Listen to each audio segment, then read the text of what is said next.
한 개 차로가 통제돼 출근길 한때 정체를 빚었습니다. 경찰은 운전자의 혈중 알코올 농도를 측정한 결과 면허 정지 수준이었던 점을 토대로 정확한 사고 경위를 조사하고 있습니다. 오늘 낮 최고 기온은 서울이 22도 등 전국이 18도에서 29도로 어제보다 3도에서 7도 정도 낮겠습니다. 내일도 중부지방과 경북 동해안, 경북 북부 지역에 비가 오는 곳이 있겠습니다. 서울 지금 기온 18.1도입니다. 정오 종합 뉴스를 마칩니다. 지금 시각 12시 20분입니다. KBS.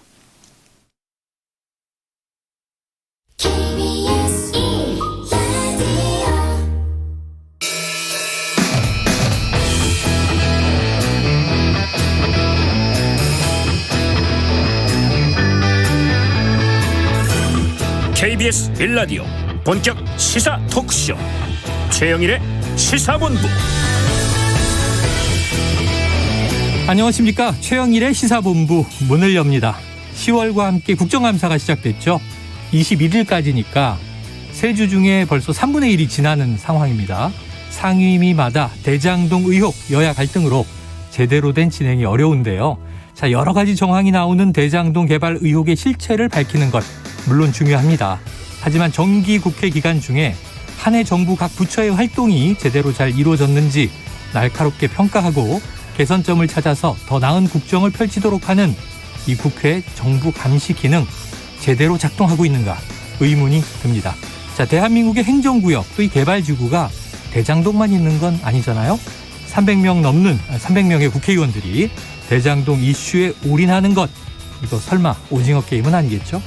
자, 선거 때마다 할 일 손 놓고 권력 다툼에만 몰입하면 손은 도대체 누가 키운단 말입니까?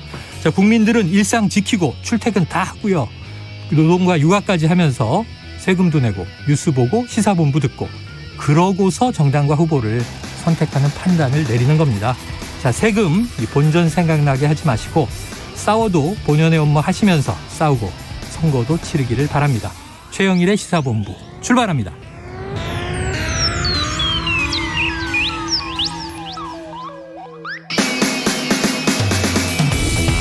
네, 최영일의 시사본부 1부에서는요. 오늘의 핵심 뉴스를 한입에 정리해드리는 한입뉴스 코너가 기다리고 있습니다. 자, 2부 10분 인터뷰.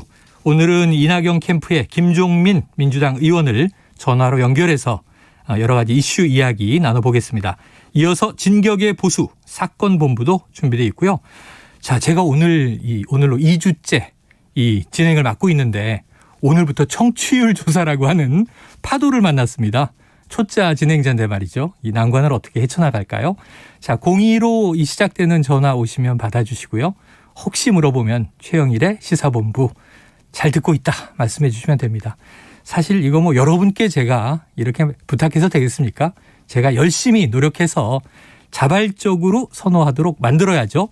최선을 다하겠습니다. 자, 한 입에 쏙 들어가는 뉴스와 찰떡궁합인 디저트송 신청 기다리고 있고요. 오늘 뉴스에 어울리는 노래가 있으면 문자 샵 9730으로 자유롭게 보내주시기 바랍니다. 오늘의 디저트송으로 선정되신 분께 이 별다방 커피 쿠폰 보내드리고 있고요. 많은 참여 부탁드립니다. 짧은 문자 50원, 긴 문자 100원입니다.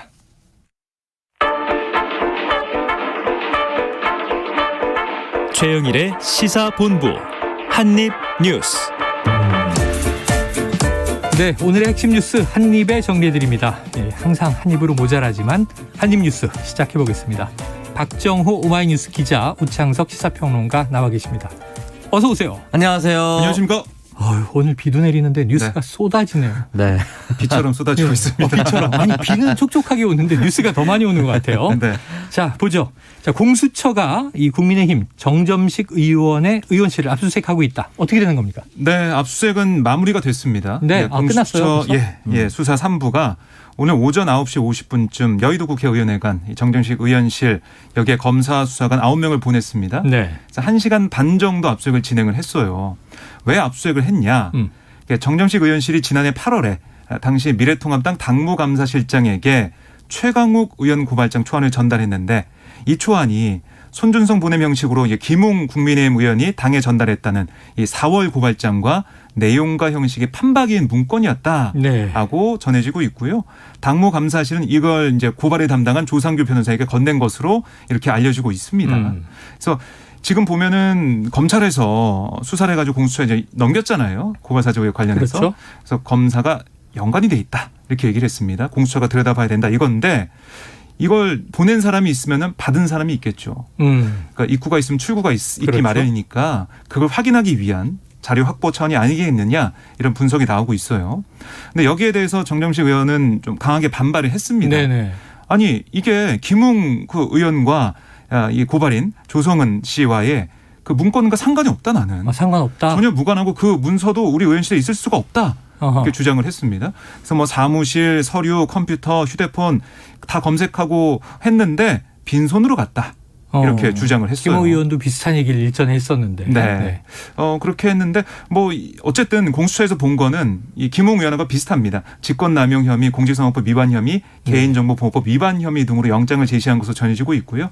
참고인 형식으로 압수수색을 했는데 과연 빈손으로 갔을지 이거는 공수처 얘기를 좀 들어봐야겠죠. 네. 자, 처음에 이제 대검 내에 손준성 검사가 작성을 했거나 작성된 고발장을 전달한 것까지는 확실해 보인다. 네. 김웅 의원이 받았다. 근데 기억나지 않아요. 그런데 제보자가 누군지는 또 특정하고 있어요. 근데 이 고발은 실현되지 않았다고 했는데 지난해 4월 초의 일이니까. 그렇습니다. 근데 4개월 후에 8월에 고발은 이루어졌고 4월 8일 고발장으로 추정되는 최강욱 의원에 대한 이제 고발, 기소, 재판, 유죄 판결까지 나왔단 말이죠. 네. 그러니까 실현된 고발이죠. 요건 그렇게 보고 있는 건데, 자 그럼 오평론가님, 정점식 의원실의 압수수색 뭐 좀 성과가 있을까요? 그러니까 일단 공수처가 두 가지 틀로 이제 접근을 하고 있는 거죠. 대검 내에서 손준성 검사와 또는 손준성 검사 휘하에 있는 사람들을 조사해서 여기에서 만약에 작성이 됐다면 네. 여기에 있는 관련 인물을 또 확보를 했을 겁니다. 이 관련자들이 미래통합당 당시에 어떤 인물들과 친했는지라든지 또는 연락을 할 수 있는 사이인지를 한번 충분히 확인했을 거예요. 말씀하셨다시피 지금 정점식 의원실에 들어가면 솔직히 말씀드려서 보좌진이 그대로 남아있을 가능성은 조금 많이 없다라고 생각이 들고 네. 보좌진도 많이 바뀌었을 거예요. 실제 아무것도 모르는 보좌진이 앉아있을 수 있습니다. 네. 그 당시 상황에 없었다면. 그렇다면은 지금 공수처에서 확보했었던 인물들 중심으로 교류의 흔적을 찾으려내는 것이 아마 공수처 입장에서는 이 사건을 바라보고 있다면 네. 대검에서 충분한 자료를 확보했다면은 그렇게 교류의 흔적을 찾아내려고 했을 것이지 정점식 의원도 검사 출신인데 만약에 본인이 그렇죠. 잘못된 것이 있다면 이미 파기했거나 파쇄했을 가능성이 있습니다. 그러니까 가정을 붙였어요. 만약에 잘못된 것이 있다 하면 그렇다면은 공수처에도 그걸 분명히 알고 있을 터 그러면 대검과 교류의 흔적 또는 이 사람과의 친분 관계 이 정도에 대해서 아마 접근하려고 하지 않았을까라는 생각이 듭니다. 인적 연결망에 집중할 것이다. 네. 그리고 이상한 게 네. 김웅 의원도 그렇고 이게 뭐 손준성 검사한테 고발장 받았냐 이런 질문 이런 의혹에 대해서 제대로 얘기를 하지 않고 있어요. 네. 뭐 계속 얼버무리고 있는데 이것도 마찬가지입니다. 이게 정 의원이 그동안 했던 얘기를 들어보면 우리 방 보좌관이 보고를 받아서 이 고발장 초안 네. 당무감사실에 넘겼는데 전달했는데 누구한테 받았는지 모르겠다. 기억나지 않는다. 네, 모른다고 한다. 하죠. 그 얘기예요. 네. 그러니까 받았다는 거는 뭐 이제 뭐 객관적 자료나 아니면은 이 말을 통해서 디지털 확인되고 증거도 있는데 있고. 그렇습니다. 그러고 있는데 누가 보내는지는 그래서 항고하고 있단 말이죠. 자, 그래요. 그 직책이 법률 지원 단장인데 그 보통 당시 우리가 선거 때. 일상적인 업무라고 생각하면 출근해서 오늘 대변인이 이런 논평 썼습니다. 이런 것들은 일상적인 업무인데 특정인을 고발하는 건 일상의 영역이 사실 아니에요. 네. 그렇기 때문에 이 부분을 법률 지원 단장이라고 하는 사람이 기계적으로 어디서 출처를 확인하지 않고 넘기기만 했다라고 하면은 사실 직무유기죠. 이게 공직자는 아니었기 때문에 이걸 법으로 올가맬 수는 없지만 정당 소속이지만. 네, 정당 소속이지만 정당의 정당인으로서는 책임이 굉장히 소홀했다라고 볼 수가 네. 있는 거죠. 왜냐하면 국민들이 봤을 때 정말로 대검에서 받았다라고 한다면은 이건 사실 공공기관을 악용한 거거든요. 그걸 네. 묵인한 거예요. 그렇기 때문에 이 부분에서 흔히 말하는 도의적 책임으로서는 또 자유롭지는 않을 알겠습니다. 겁니다. 자, 그런데 지금 오늘 정점식 의원실 압수수색도 좀 깜짝 놀랐는데 네. 지금 이 대장동 의혹에 확 묻혀 있었던 고발 사주가 오늘 다시 떠올랐는데 이게 앞쪽과 뒤쪽이 나뉘어요. 네. 대검에서 김웅 당시 의원 후보에게 전달됐다면 검찰이 움직였다면 이게 당시에 검찰총장도 이걸 몰랐을 리가 있겠느냐. 이게 지금 여권의 공세고 네. 야권은 자 김웅 의원은 기억은 안 난다고 하는데 어쨌든 그런 고발장이 있었다면 누구에게 전달했는데 오히려 그쪽에서 고발 제보 사주가 있었던 거 아니냐. 올해 들어와서 고발 사주와 제보 사주가 여야가 부딪혔는데 여기에 이제 조성은 씨가 등장하는 거예요. 네. 근데 함께 회동을 해서 점심을 먹었다는 박지원 국정원장. 야, 오늘 입건됐어요. 이거 어떻게 된 겁니까? 네, 공수처 수사 2부가 어제 박지원 원장을 국가정보원법부가 공직선거법 위반 혐의로 입건했다. 어제 입건했군요. 그렇습니다. 이미 입건을 한 상황이고요.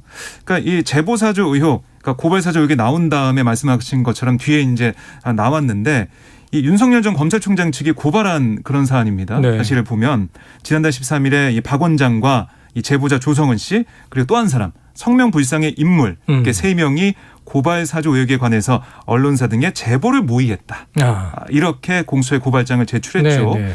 그 당시에 여러 가지 얘기가 있었습니다. 물론 뭐 민주당에서는 이거는 그냥 이 덮기 위한 논점 흐리기 차원이다라고 얘기하면서 별 큰 의미를 안 뒀었는데 이번에 공수처가 수사를 하겠다는 거죠. 그래서 왜 그랬을까? 그 네. 의미에 대해서 여러 가지 분석이 나오고 있습니다. 야, 이게 뭔가 근거가 있어야 되는 거 아닐까요? 네. 그리고 오히려 이게 야권 내에서 그 배석해서 함께 모의한 인물이 네. 국정원 직원 출신인데 홍준표 후보의 캠프에 있는 사람이다. 또 이런 얘기 때문에 네. 서로 논란이 있었잖아요. 그 당시 이제 이모 본부장 이름이 이모 계속해서 본부장. 네, 등장을 하면서 사실 풀네임을 다 알고 있긴 한데 어쨌든 가려드리기 네. 하면은 이제 그 사람이 하면서 이거 혹시 내부에서 윤석열 후보를 흔히 말하는 속아내기 위해서 보낸 자객 아니냐 이런 얘기도 그때는 있었습니다. 실제 있어서 이제 당시 홍준표 후보가 해명하고 말도 안 된다 이런 식으로 얘기를 했었고 그 당사자도 지목된 당사자도 그런 자리 참석한 적 없다 모른다 이런 식으로 얘기를 했었거든요. 네. 이건 좀 더 지켜봐야 되는데 박지원 원장이 만약에 이것도 가정입니다. 만약에 흔히 말하는 여기 말하는 제보 사주를 했다라면 그러니까 제보사주에서 뭐 예를 들면 그때 뭐라 그랬어? 코치만 했어도 네. 이거는 국정원장으로서 네. 위법한 일이다 이런 얘기가 나왔죠. 네. 만약에 코칭을 하려면 하려고 했다면 과연 정치적으로 숙련되지 않은 조성은 씨한테 맡겼을까? 이 이야기를 좀 많이 했었습니다. 야권의 관계자들도 이 얘기를 좀 많이 했었어요. 네, 네. 근데 홍준표 캠프를 대변하고 계신 분들은 더 그런 얘기를 또 많이 했었던 것 같아요. 네. 좀 억울해서 그랬을 것 같은데. 그러니까 그 정도로 정치적으로 숙련도가 높고 연륜이 높은 사람인데 만약에 그런 거 일단 애초에 한다는 것 자체가 말이 안 되는 것이고 두 번째 한다 한더라도 그 사람은 택하지는 않았을 것이다. 이런 식으로 얘기하는데 공수처의 수사 결과를 좀 지켜봐야겠죠. 그래요. 네. 자, 입건은 어떻게 흘러갈지 지켜봐야 될 것 같습니다. 자, 이제 여기서 또 대장동 문제가 가만히 멈춰 있느냐? 아니죠. 고발사주 의혹 관련돼서 오늘 2개의 속보 전해드렸습니다만 자, 대장동 개발 의혹 화천대유 계속 또 새로운 얘기가 나오고 있는데 검찰이 화천대유의 이성문 전 대표를 소환한다. 소환하는 인물들이 지금 더 있죠. 네, 그렇습니다. 그 오늘 오전 9시에 이성문 전 대표는 소환을 했고요. 들어갔습니까? 그렇습니다. 네. 그래서 이 전 대표를 상대로 화천대유 설립부터 대장동 사업 추진 과정, 그러니까 전반적인 걸 좀 들여다보고 있다, 조사하고 있다 이렇게 보시면 되겠고요. 또 이 화천대유가 100% 소유한 것으로 알려진 이 천화동인 1호의 이한성 대표, 이한성 대표도 조사하겠다는 게 검찰의 입장이거든요. 그러니까 이 대표는 아시겠지만 이화영 전 열린우리당 의원의 보좌관 출신으로 예전 보좌관 출신이다. 그렇습니다. 그래서 이재명 경기지사와의 연결고리 뭐 이런 식으로 야권에서는 주장을 하고 있습니다. 네. 검찰은 이 대표를 상대로 천화동인 1호의 실소유주 관계 또 천화동인 1호가 대장동 개발로 좀 얻은 수익금의 용처 이거 좀 물을 것으로 예정된 상황이고요. 천화동인 1호는 이 대장동 개발 사업으로 최근 3년간 1,208억을 배당한 것으로 알려지고 있습니다. 네. 그리고 또 한 사람이 주목이 되는데 바로 김문기 성남도시개발공사 개발 1처장. 이 김문기 처장 조사에도 관심이 모아지고 있는 상황이거든요. 그러니까 김 처장이 올해 초까지 대장동 개발 실무 책임을 맡은 사람이에요. 그래서 과거 이 화천대유가 참여한 하나은행 컨소시엄 이걸 우선 협상 대상자 선정할 당시에 평가위원으로 참여도 했습니다. 그리고 시행사 성남의뜰에서 성남도시개발공사 몫으로 사회이사까지 했어요. 그러니까 이 김 처장을 상대로 검찰은 당시 하나은행을 컨소시엄 이 우선 협상 대상을 선정할 때 어떤 지시를 유동규 전 본부장에게 받았는지 또 심사 과정에 또 다른 외압이나 또 다른 개입이 있었는지 이 여부를 좀 조사할 것으로 보입니다. 네, 이제 화천대유 관련한 수사도 점점 깊숙이 들어가는 것 같습니다. 자, 천화동인 1호 이한성 대표가 조사를 받으면 어제 이제 나왔던 기사죠. 타운하우스를 소유했다. 네. 62억 원에. 네. 그거 이게 지금 천화동인 1호가 보유하고 있었다는 거잖아요. 네. 그 실소유주 문제도 또 조사 대상이 될 것 같은데 또 관련 뉴스가 쏟아져 나올 것 같습니다. 자, 이 와중에 지금 국정감사 중인데 아까 오프닝 멘트에서 말씀드렸지만 다룰 게 굉장히 많은 게 국정감사인데 네. 너무 이 특검하라. 야당 이요구하고 피켓만 보이는 것 같아요. 네, 네. 또 여당은 이 피켓 때문에 문제 제기하면서 파행으로 가고 저는 국방위에서 왜 대장동으로 싸우는지 이해가 되잖아요. 모든 국감이 사실은 네. 거기에 지금 집중이 돼서 오히려 국정감사답지 못한 국정감사가 돼버렸어요. 사실은 국정감사가 그동안은 무슨 뭐 벵갈 고양이를 데려온다든지 너무 쇼잉한다라고 욕을 먹었는데 네, 구렁이, 이구아나 뭐. 네, 이번에는 국정감사가 대장동으로 해서 특정 후보를 밀어버리기 위한 또는 네. 특정 정당을 밀어버리기 위한 싸움이 돼버려서 국정감사 의미가 너무 퇴색했습니다. 지금 사실 뭐 플랫폼 노동 때문에 카카오 김범수 의장도 지금 출석을 오늘 하고 있었는데 출석했죠. 여러 가지 주요한 의미나 질문을 던져볼 만한 것들이 많았어요 실제로. 근데 모두 묻혀버렸습니다. 이것 때문에. 네, 안타깝습니다. 네. 자, 그래서 이제 세금 생각난다 이런 얘기 드린 거고요. 국민들은 다 일하면서 뉴스 듣는 거잖아요. 그럼요. 그러고 선거하는 거고 지도자 뽑는 건데. 자, 근데 이 와중에 지금 국민의힘의 한 의원이 이 소위 화천대유 관련 50억 클럽 그 이름을 공개했다면서요? 어떤 네. 내용입니까? 뭐 이른바 50억 약속 그룹으로 불리는 50억 클럽으로 불리는 그 이름들 뭐 정치권 전반에 뭐 돌아다니기도 했었는데 사설정보지에 이름이 뭐 4명 그렇습니다. 있다, 5명 있다 그랬잖아요. 그런데 이 국감장에서 이렇게 이름 실명이 공개된 건 처음입니다. 국민의힘의 박수영 의원이 이 오늘 금융위 대상으로 하는 국회 정무위 국정감사장에서 네.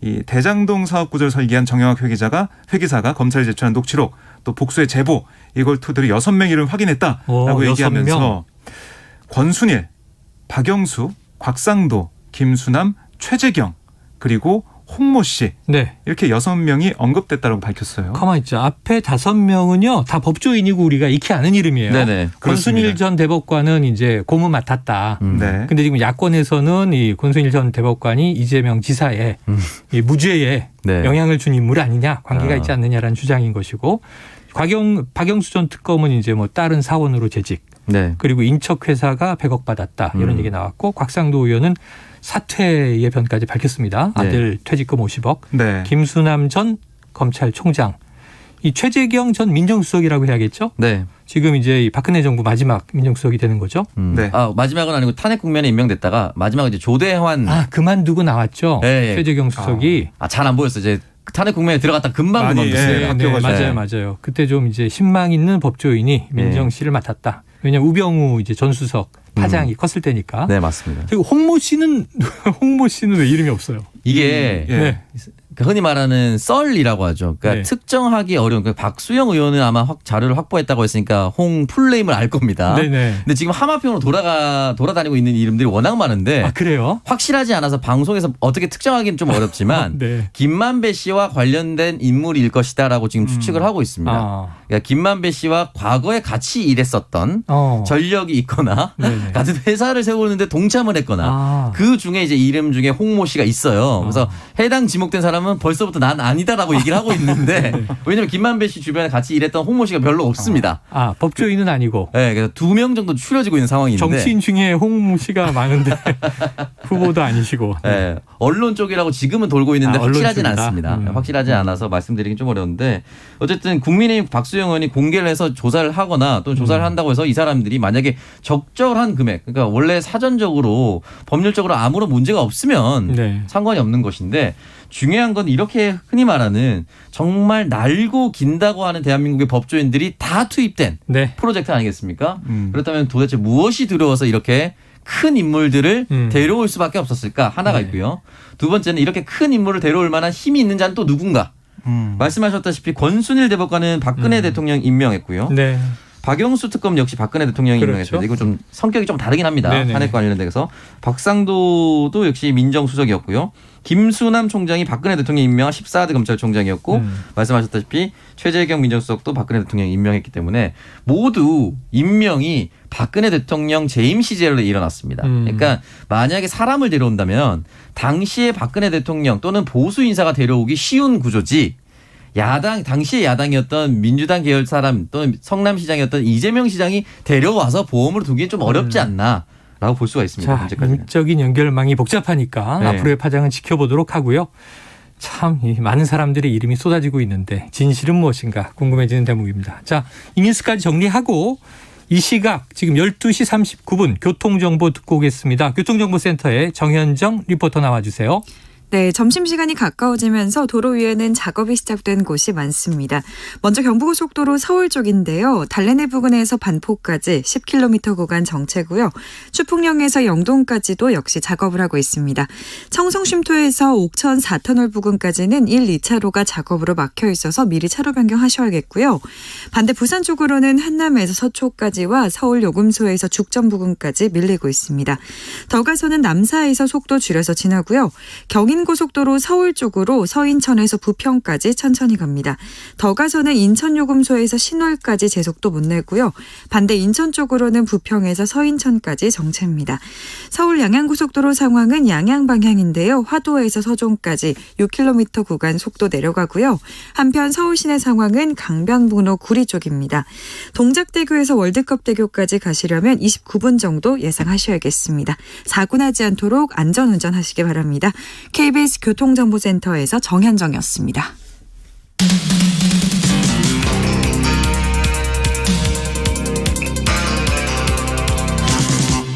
최영일의 시사본부. 네, 자, 뭐 이제 여야 지금 대선 경선 과정 한번 또 짚어보겠습니다. 어제 민주당도 국민의힘도 다 이제 토론회가 있었어요. 민주당은 사실상 마지막 토론회로 이제 보이는데 네. 한 번 있던 건 취소된 것 같고요. 예. 자, 그러면은 박 기자님 어제 민주당 마지막 토론 네. 역시 대장동 설전이 뭐 치열했다고 하는데 어떻게 좀 보고 듣고 평가하시겠습니까? 좀 보면서 이재명, 이낙연 두 후보가 정말 사활을 걸었다라는 생각이 들었고요. 사활 걸었다. 물론 성격은 좀 다릅니다. 네. 이재명 후보 같은 경우는 이제 본선을 준비하면서 이 대장동 이슈가 워낙에 크고 또 중도층을 향해서 주는 영향이 크기 때문에 이거 좀 어떻게 방어할까. 그리고 내가 이건 잘한 거다라는 걸 좀 내세우기 위한 그런 사활을 건 설전이었다고 보면 이낙연 후보 같은 경우는 이 대장동 이슈를 계속 제기하면서 이재명 후보가 불안하다. 본선에서 불안하기 때문에 정말 안정감 있는 후보를 뽑아달라 이렇게 읍소하는 호소하는 네. 그런 차원이었다고 볼 수가 있겠어요.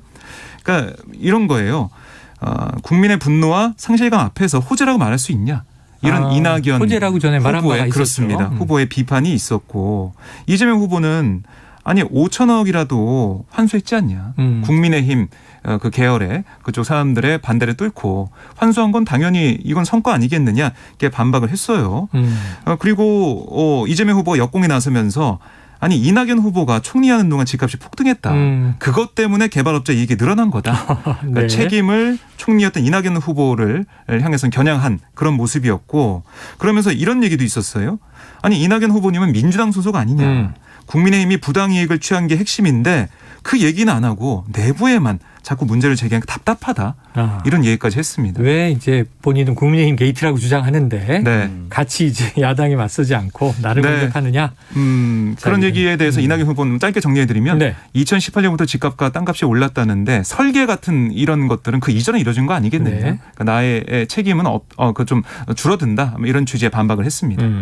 그래요. 자, 그럼 오 평론가님은 어제 민주당 토론회는 어떻게 좀 총평하시겠어요? 네, 사실은 결과적으로 1위를 추격하는 2위의 이낙연 후보의 존재감이 빛났어야 되는데 빛나긴 좀 어려웠다. 왜냐하면 바로 되치기를 받았던 이 집값 문제에 대해서 본인이 해명했었던 그 전에 설계가 이루어졌다. 난 아무런 책임이 없다라고 얘기를 했었지만 그 당시 이낙연 총리가 처음부터 이제 흔히 말하는 돌풍 이슈의 중심이 섰던 거는 국무회의를 열었을 때 장관들이 다 참여하는 장관들보다 현안을 더 많이 알고 있었다. 네. 준비해오지 않은 장관을 질책했다 총리가. 네, 이렇게 하면서 알려지고 산불 현장에 직접 찾아가서 꼼꼼히 약까지 챙기는 그 모습에 대선 후보까지 일약 상승해버린 거예요. 그러네요. 깨알 지시 이런 네. 얘기 많이 들었던 것 같네요. 그렇게 꼼꼼하게 챙기셨던 분이 나 이전일 거라서 난 모른다라고 얘기하면은 사실은 책임 회피예요. 똑같은 얘기입니다.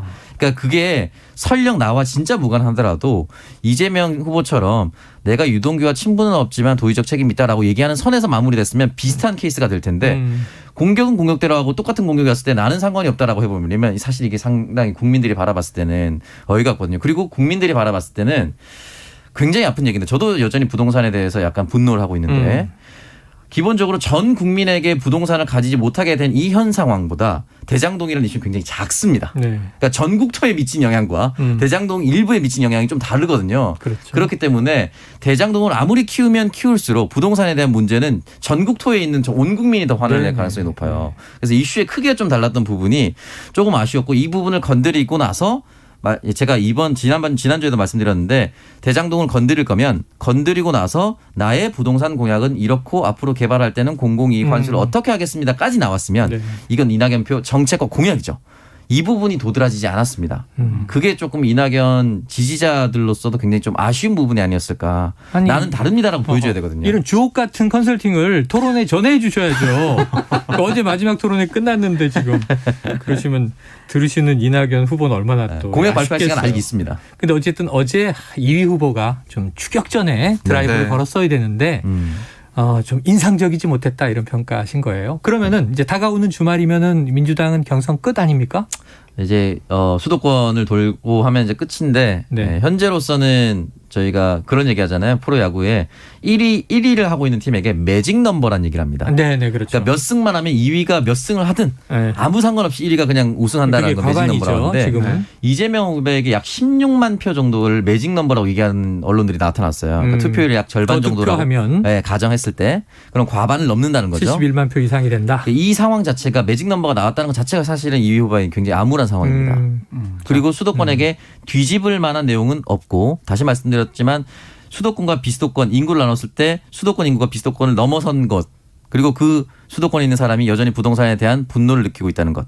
이 부분이 굉장히 큰 리스크라고 봅니다. 그래요. 자, 토요일 경기, 일요일 네. 서울, 그리고 이제 3차 슈퍼위크 국민선거인단 발표가 되면 이제 누적으로 다 끝나게 됩니다. 과연 이 과반을 획득한 이재명 후보의 이제 뭐 압승으로 마무리가 될지 혹은 뭐 결선 투표의 이변이 나타날지인데 결선 투표 가능성은 점점 희박해지고 있다. 네. 이제 통계적으로 그렇게 보여지고 있는 것 같아요. 자, 어제 또 늦은 밤에 있었던 국민의힘 2차 경선의 마지막 토론. 마지막 토론인 것이 이번 금요일이면 2차 컷오프죠. 네. 그렇습니다. 8명의 후보가 10월 이제 절반 8일입니다. 4명으로 네. 추려지는데 여기서 좀 심각한 이슈가 나온 것 같아요. 박 기자님 네. 어떤 게 쟁점이었습니까? 아무래도 그 최근 이 당원 급증에 대한 위장당원 얘기. 네, 이게 예. 윤석열 후보가 얘기한 거죠. 그렇습니다. 윤석열 후보가 주장했던 부분인데 네. 여기에 대한 맹공이 좀 들어왔습니다. 네. 하태경 후보 같은 경우는 아니 이 윤 후보는 위장당원 해명을 하면서 민주당에 맞서자는 뜻인데 진위가 왜곡됐다 이렇게 얘기했는데 그럼 윤 후보 입은 문제가 없는데 국민이 듣는 귀가 문제 있다는 거냐. 사과해라 이렇게 지적을 했고요. 그리고 유승민 후보도 아니 위장당원 증거가 없지 않느냐 이렇게 지적을 했습니다. 네. 근데 그랬더니 거기서 윤석열 후보가 증거가 있다. 증거가 있다. 예. 그래서 저도 어떤 증거일까 봤는데 국민의힘 갤러리에 이 민주당이나 친여 성향 지지자들이 이중 가입을 하면 언제까지 누굴 찍을 수 있다 이런 얘기를 한다는 거예요. 커뮤니티에서 온라인 그렇습니다. 커뮤니티에서 예. 뭐 정확히 어디 국힘 갤러리 뭐 이렇게 윤 후보는 얘기를 하던데. 네. 그러니까 온라인 커뮤니티에 올라온 이런 사람들의 말을 증거다라고 얘기를 한 거예요. 근데 사실 거기 보면은 익명의 그런 게시판이고 네네. 어떻게 보면 그 윤석열 후보를 뭐 지지하는 그런 목소리가 많이 나왔던 그런 곳인데 거기에 나온 이런 얘기들 이게 확인하기가 어렵잖아요. 정말 확인하기 이렇게 어렵고 이중가입해서 예를 했는지. 우리가 뭐 커뮤니티 댓글이나 게시판 네. 보면 5만 가지 얘기가 있어서 그렇죠. 예. 이것을 예를 들면 뉴스에서 네. 팩트라고 신뢰하고 쓸 수 없는 거잖아요. 일반적으로는. 그렇습니다. 그래서 이런 부분이 좀 갸우뚱하게 만드는 네네. 그런 부분이 됐고 갤러리가 증거다. 이렇게 네, 얘기했고요. 갤러리가. 이거 굉장히 증거했다. 조급해서 나온 것 같은데 그러니까 이준석 당대표가 출연을 했을 때 흔히 말하는 20대 커뮤니티들이 네. 이준석 대표를 밀었다. 사실이긴 합니다만 네. 밀었던 내용과 거기서 올라온 내용이 팩트인 건 다른 문제인 거예요. 밀었던 건 사실이겠죠. 그러니까 네. 에브리타임즈라고 하는 대학생 커뮤니티도 있었고 이 말씀하셨던 이제 국민의힘 개그는 DC 인사이드라는 그 네네. 플랫폼에서 나왔던 내용인데 네네. 오래된 네, 그러니까 플랫폼이죠. 지지와 응원을 보낸 것과 거기서 올라온 내용이 팩트인 건 다른 부분인데 가리지 못했던 것 같아요. 그래서 여기서 나의 호응이라든지 또는 여기에 동향을 보니까 그렇지 않더라. 라는 걸 가지고 증거로 내세웠다는 것은 굉장히 불분명한 내용이고 이게 결과적으로 대통령 후보잖아요. 그렇죠. 대통령 후보가 모 커뮤니티의 말에 좌지우지돼라고 평가가 되면 사실 더 악재인데 이걸 당당하게 가져 나왔다는 것 자체가 캠프에서 일단 이걸 거르지 못했다는 겁니다. 네, 이거 파장이 좀 큰 얘기인데 그럼 위장당원 문제를 뭐 사과했거나 뭐 네. 철회했거나 혹은 증거는 지금 갤러리를 얘기했고 어떻게 마무리됐어요? 뭐 이렇게 해서 넘어갔는데 그 유승민 후보가 증거가 있다면 계속 문제 삼아야겠네요 이렇게 얘기를 했어요. 네네네. 그랬더니 윤 후보는 아니 이건 뭐 매일 문제 삼을 일은 아니다 라면서 논란 확산은 차단하는 모습을 네. 좀 보였습니다.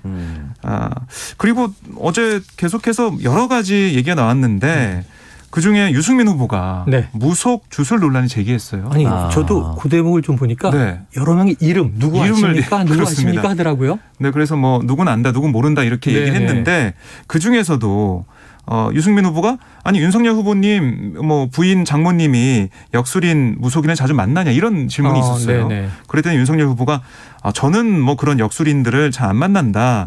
그런데 우리 장모가 어떻게 하는지 모르겠지만 생각하신 것처럼 그렇지 않다. 아무래도 우리나라 여자분들이 점도 보고 다니고 하긴 하지만 이렇게 얘기를 했습니다. 근데 이걸 좀 문제 삼는 또 얘기가 나오고 약간 있더라고요. 민감한 대목이긴 하네요. 네, 뭐 김진애 전 열린민주당 의원 같은 경우는 자신의 SNS에 뭐라고 썼냐면 이건 또 하나의 망언이다. 자기는 점 보러 안 다닌다는 강조하려고 여자분들을 파느냐. 이렇게 직격탄을 날렸습니다. 점은 여성들이 많이 본다 이렇게 들릴 수 있는 취지인데 네, 여자들만 뭐 굉장히 사실 이 발언은 굉장히 성편향적인 발언입니다. 그러니까 예를 들어서 우리나라 이제 여러 종교들이 있지만 네. 그 여러 종교의 신 앞에서 사실 우리 가족 잘 되게 해주세요라는 기복신앙이 기본적으로 깔려 있거든요. 네, 잘 되게 해주세요. 그러면은 여러 가지 점 보는 사람들이 어떤 특정 성별에 있는 사람만 가는 거 아니에요. 아버지도 가서 그렇죠. 우리 아들 혹시 이번에 취업 보는데 잘 될 수 있을까요? 네, 점 볼 수 있고 이렇게 할 수 있거든요. 근데 여성분들이 갔다라고 하는 것 자체가 본인의 기본적으로 사고관이 그쪽으로 경도되어 있는 거 아닌가라는 의심이 들 정도로 특정 성을 얘기했다는 것 자체가 본인이 성 인지 감수성에 대해서 굉장히 메말라 있는 것이 아닌가 좀 돌이켜봐. 이건 굉장히 큰 실수라고 저는 네. 보여지는 겁니다. 점 보러 갈 수 있습니다. 모든 네. 성별이. 네. 그렇죠. 남녀노소. 네. 그게 이제 과하지 않으면. 그러니까 계속해서 얘기하는 것 자체가 뭔가 지금 시대에 안 맞는 얘기가 나오고 있는 거 아니냐. 지적이 계속 나오고 있는 것 같아요. 네. 이게 이제 또 이제 가치관 논란 뭐 이렇게 될 수 있겠네요. 네, 맞습니다. 그럼 이제 오평론가님은 점 보러 가시는 거죠? 저는 가죠.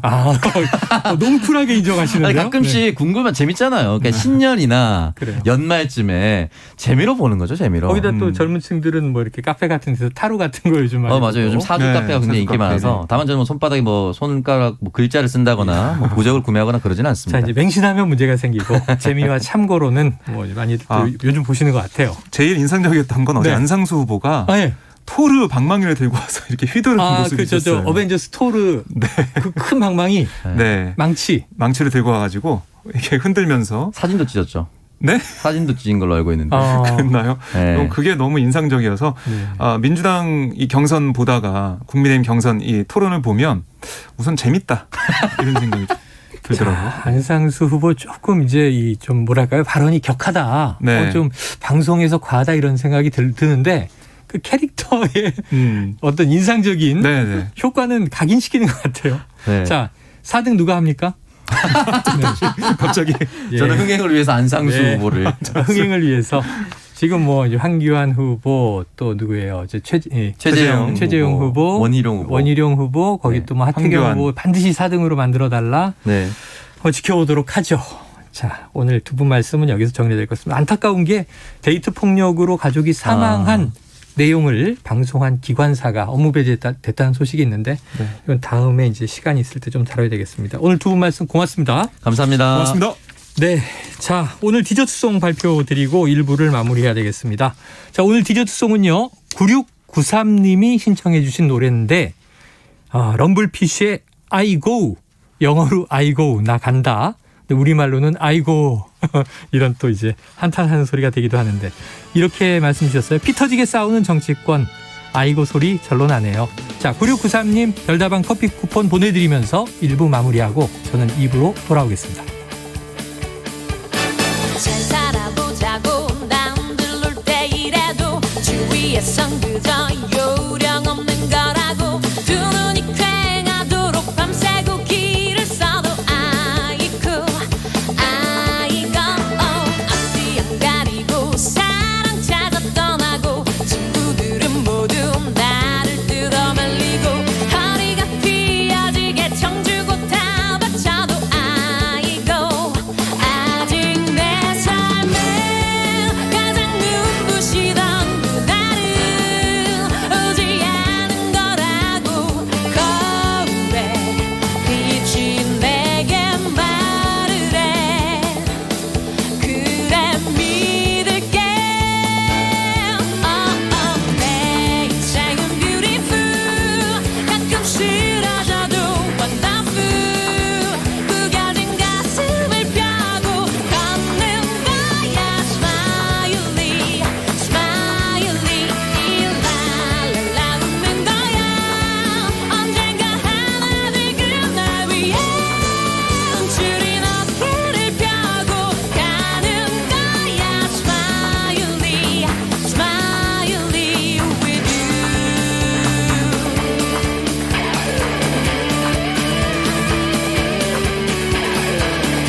안녕하세요. 바른말 고운말입니다.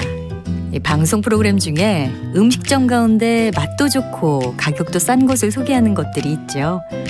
좋은 재료로 만든 음식이 맛도 있고 가격도 싸니까 많은 사람들이 즐겨 찾게 되는 것 같습니다. 그렇게 싼 가격에 음식을 팔면 손해보는 건 아닌지 주인에게 물어보면 하나 팔아 남는 이익은 별로 없지만 많이 팔리니까 손해는 안 본다는 대답을 들을 때가 많습니다. 이와 같이 이익을 적게 보고 많이 파는 것을 한자어로 박리담회라고 하는데요. 박리는 얇을 박, 이로울 리자를 써서 적은 이익을 뜻하는 말입니다. 적은 이익을 뜻하는 한자어 표현 중에 추도질이라는 것도 있습니다. 여기서 추도는 송곳추, 칼, 도자를 써서 송곳과 주머니 칼을 아울러 이르기도 하고요. 보잘것없이 작은 것을 비유적으로 이르기도 합니다. 그래서 추도질이란 송곳 끝 같은 이익이라는 뜻으로 보잘것없는 적은 이익을 이르는 말입니다. 또 호말질이라는 표현도 있는데요. 여기서 호말은 가는 털 호, 끈 말자를 써서 털의 끝을 뜻하기도 하고요. 비유적으로 쓰이면 아주 작은 일이나 적은 양을 뜻하기도 합니다. 호말지리는 아주 적은 이익을 나타내는 표현입니다. 바른말 고운말 아나운서 변희영이었습니다.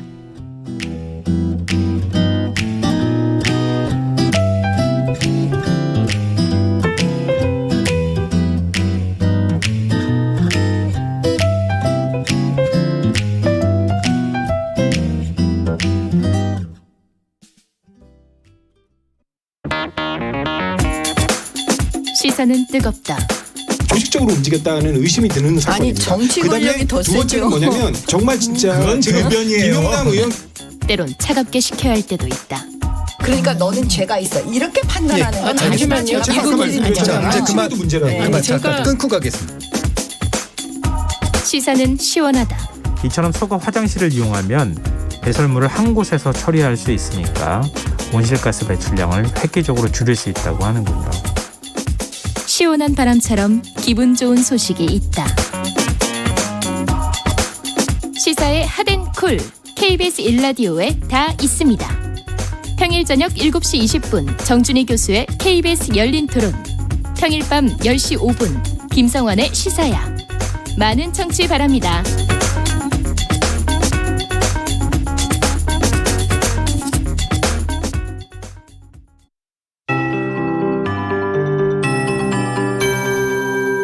KBS 58분 날씨.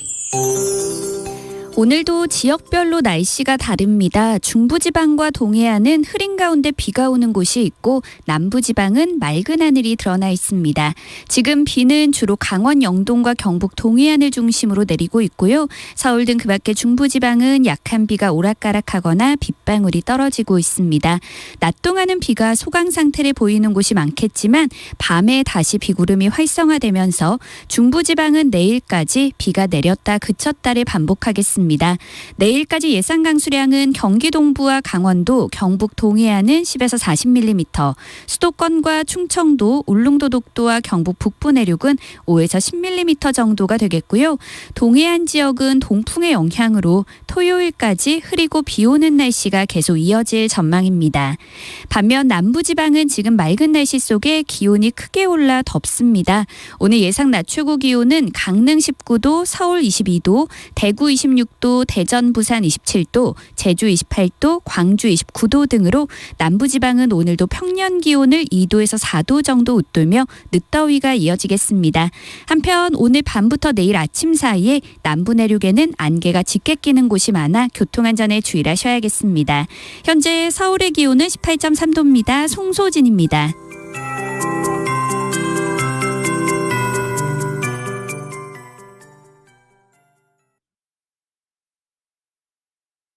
정성을 다하는 국민의 방송 KBS가 한시를 알려드립니다.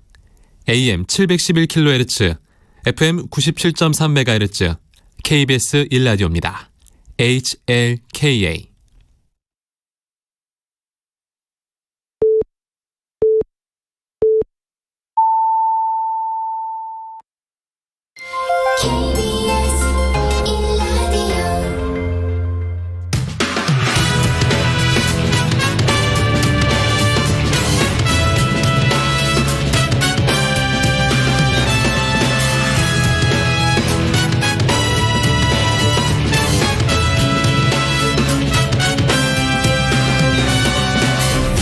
KBS 1라디오 최영일의 시사본부.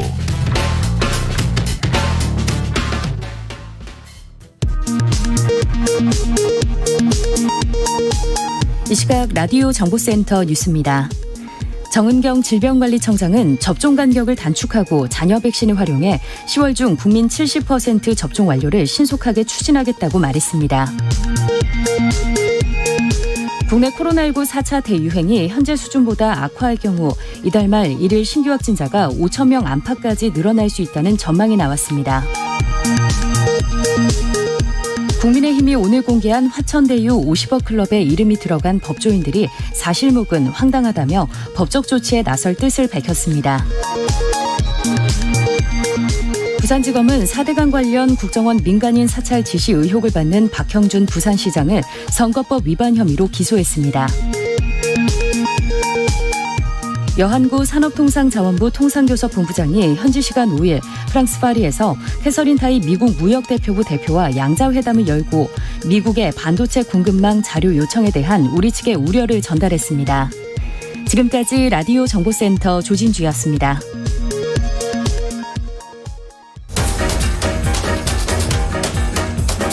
최영일의 시사본부 10분 인터뷰. 네, 단 10분 동안 이슈의 핵심을 10분 짚어드리는 10분 인터뷰 시간입니다. 민주당 대선 경선이 막바지를 향해 달려가고 있는데요. 이번 주말 수도권 지역 순회 경선과 3차 슈퍼위크만을 남겨두고 있습니다. 자, 이낙연 캠프의 정치개혁 비전위원장 맡고 계신 김종민 민주당 의원을 전화로 연결해서 여러 가지 내용 짚어보겠습니다. 자, 의원님 안녕하세요. 예, 안녕하세요. 김종민입니다. 네, 자, 이 본격적으로 질문 드릴 것도 많은데 오늘 속보가 많이 쏟아져서 지금 민주당 법사위원이시니까요. 이 공수처가 이 이른바 제보 사주 의혹 관련해서 박지원 국정원장을 입건했는데 이 여기까지 가겠나 싶었는데 갑자기 나왔어요. 어떻게 보십니까? 저도 좀 약간 의아스러운데요. 네.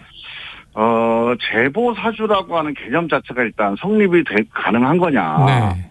그러니까 이게 이제 법률적으로 위법 행위가 있으려면 사주라고 하는 게 되게 적극적인 행동이어야 되거든요. 네.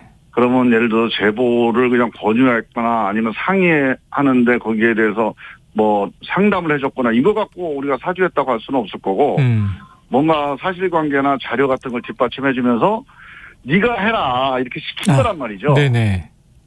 근데 그랬을 가능성은 없을 것 같아요. 제가 보기에는. 네. 네. 그래서 저는 공수처가 이 여야의 이 형평성을 맞춰야 되니까 고발 사주 수사를 했기 때문에 제보를 사주라고 주장하는 야당 주장에 대해서 뭔가 그러니까 뭐 성인을 특시를 하는 거 아닌가 이런 생각이 드는데 공수처의 균형 잡기 저는 이런 식으로 그 기계적 균형을 맞추는 거는 공수처가 바람직하지는 않다고 보는데 한번 직접 보죠 뭐. 지켜보자고. 어떤 사실관계가 있는지. 네, 제일 중요한 건 뭐 증거 혹은 사실관계니까 말씀해 주셨습니다.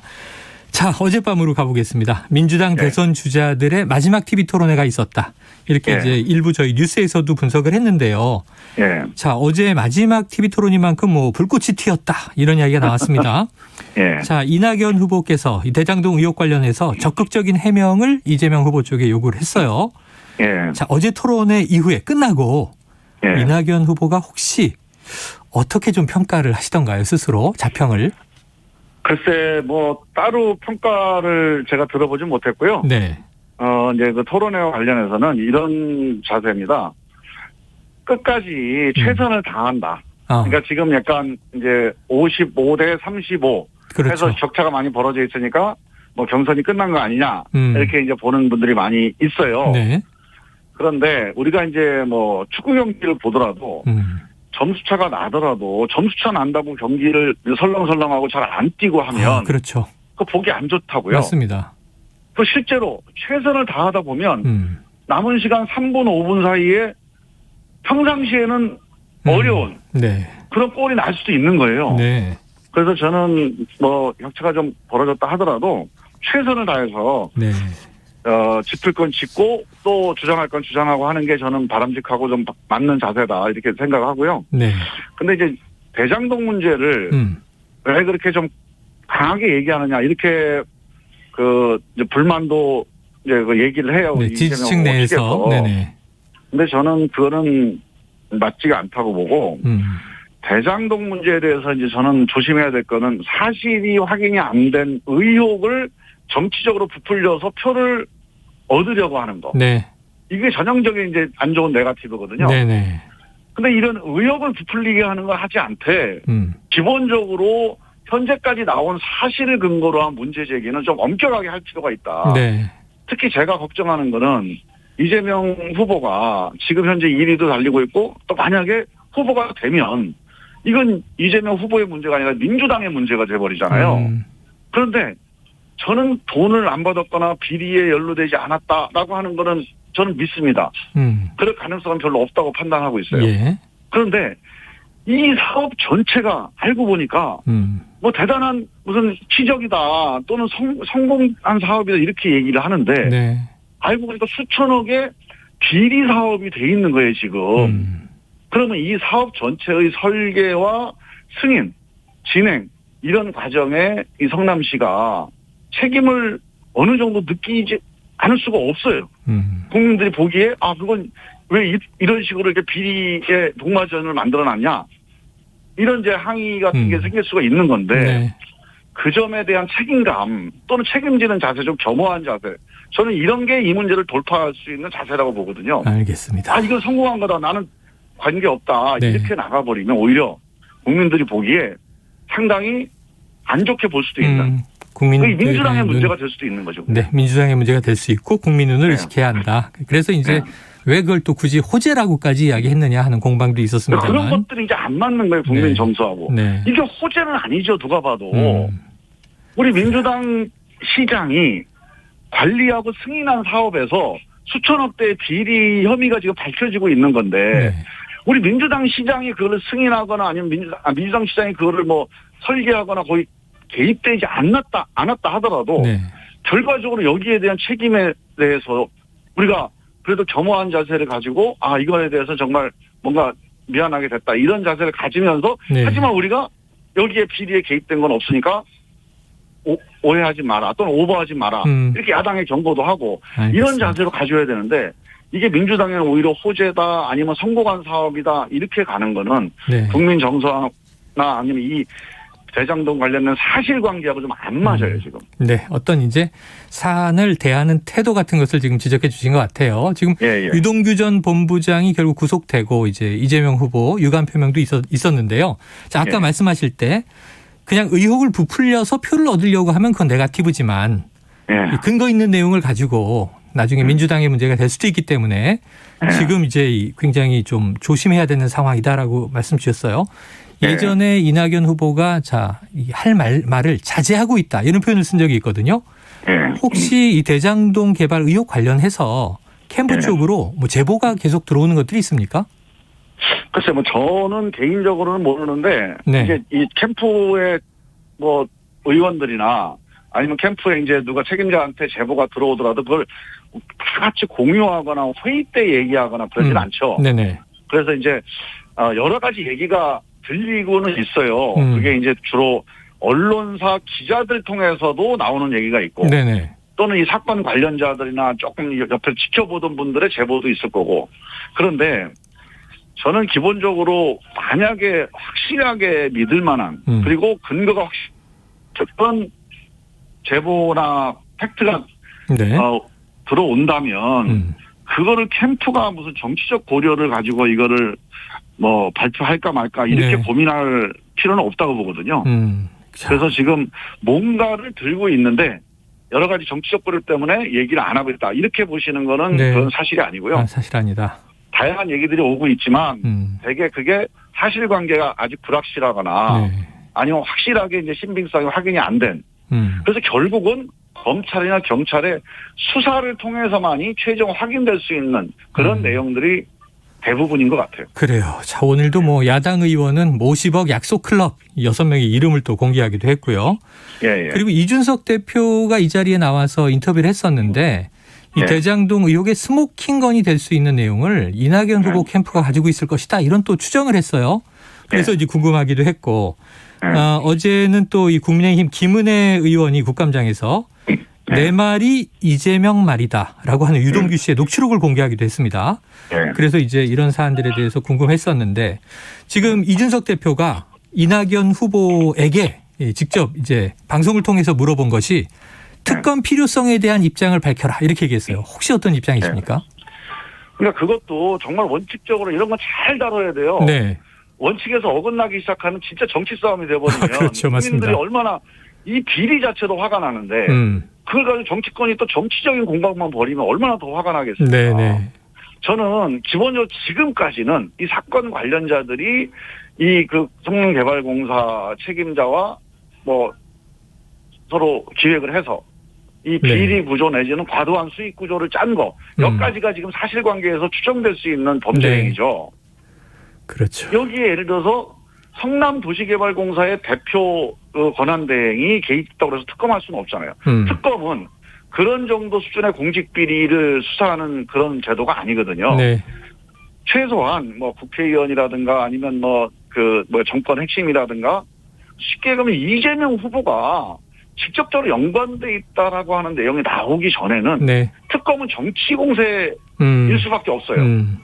그럼 그 근거가 없이 특검을 하게 되면 어떻게 돼? 이재명 후보 죽이려고 하는 야당의 공세라고 밖에는 해석할 수 없는 거죠. 그래서 저는 국정조사나 특검은 검찰 수사나 경찰 수사가 보니까 마무리되고 친정부 검찰이라 수사가 안 되고 있다. 이런 게 좀 확실해지고 국민들의 여론이 그게 생기면 그때 가서 검토를 해봐야지.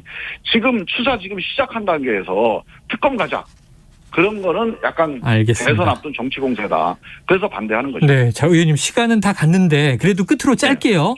지금 3차 슈퍼위크 오는 주말 남아 있고요. 이 경기와 서울 마지막 경선 남아 있습니다. 청취자 여러분께 좀 짧고 굵게 한 말씀 해주시죠. 저는 이낙연 후보가 문재인 정부에서 초대 최장수 총리를 하면서 안정적으로 위기를 관리했던 그런 지도자입니다. 그리고 총선을 압승으로 이끌었던 지도자예요. 저는 이낙연 후보가 이 코로나 국난 극복, 이 문재인 정부를 이어서 코로나 국난 극복을 하는데 가장 적임자, 이 민주적인 통합의 리더십을 통해서 코로나 국난 극복에 가장 훌륭한 적임자다. 그래서 마지막까지 이낙연 후보에게 이 결선 투표에 갈 수 있는 힘을 좀 모아달라. 간곡하게 호소드립니다. 알겠습니다. 자, 오늘 말씀 감사합니다. 예, 지금까지 이낙연 캠프 정치개혁 비전위원장 맡고 계신 김종민 민주당 의원과 이야기 나눴습니다. 최영일의 시사본부는 여러분과 함께합니다. 짧은 문자 50원, 긴 문자 100원이 드는 샵 9730. 라디오 어플 콩과 유튜브는 무료로 참여하실 수 있습니다.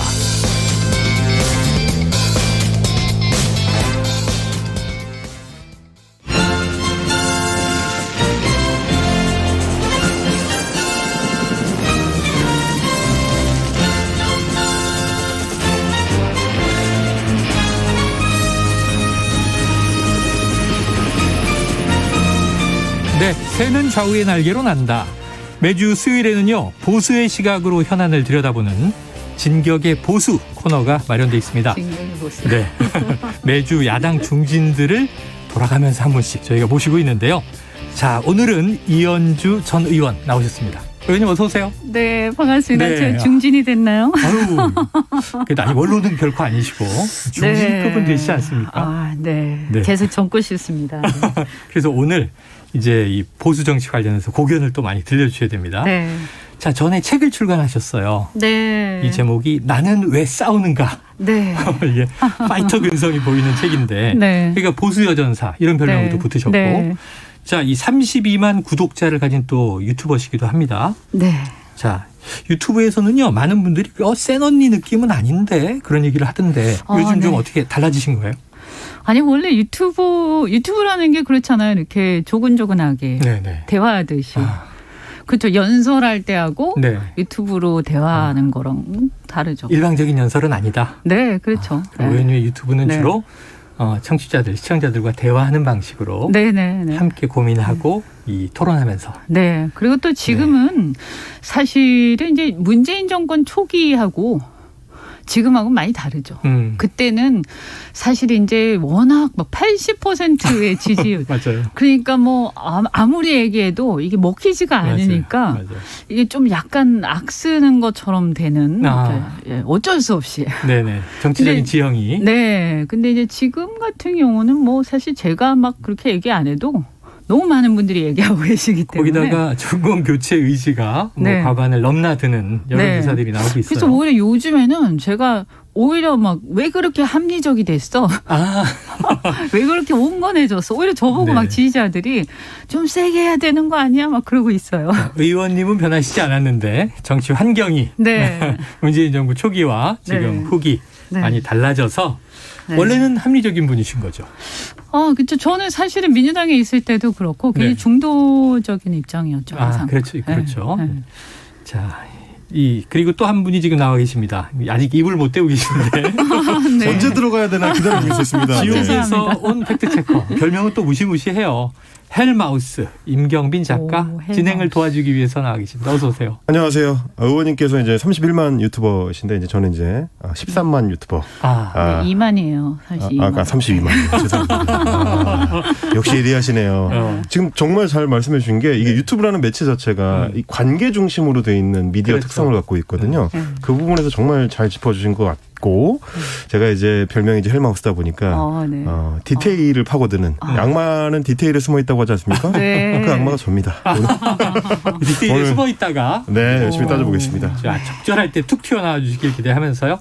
자, 최영일의 시사본부 진격의 보수 본격적으로 시작해 봅니다. 자, 어제 저녁 그리고 밤 여야 모두 TV 토론회가 있었습니다.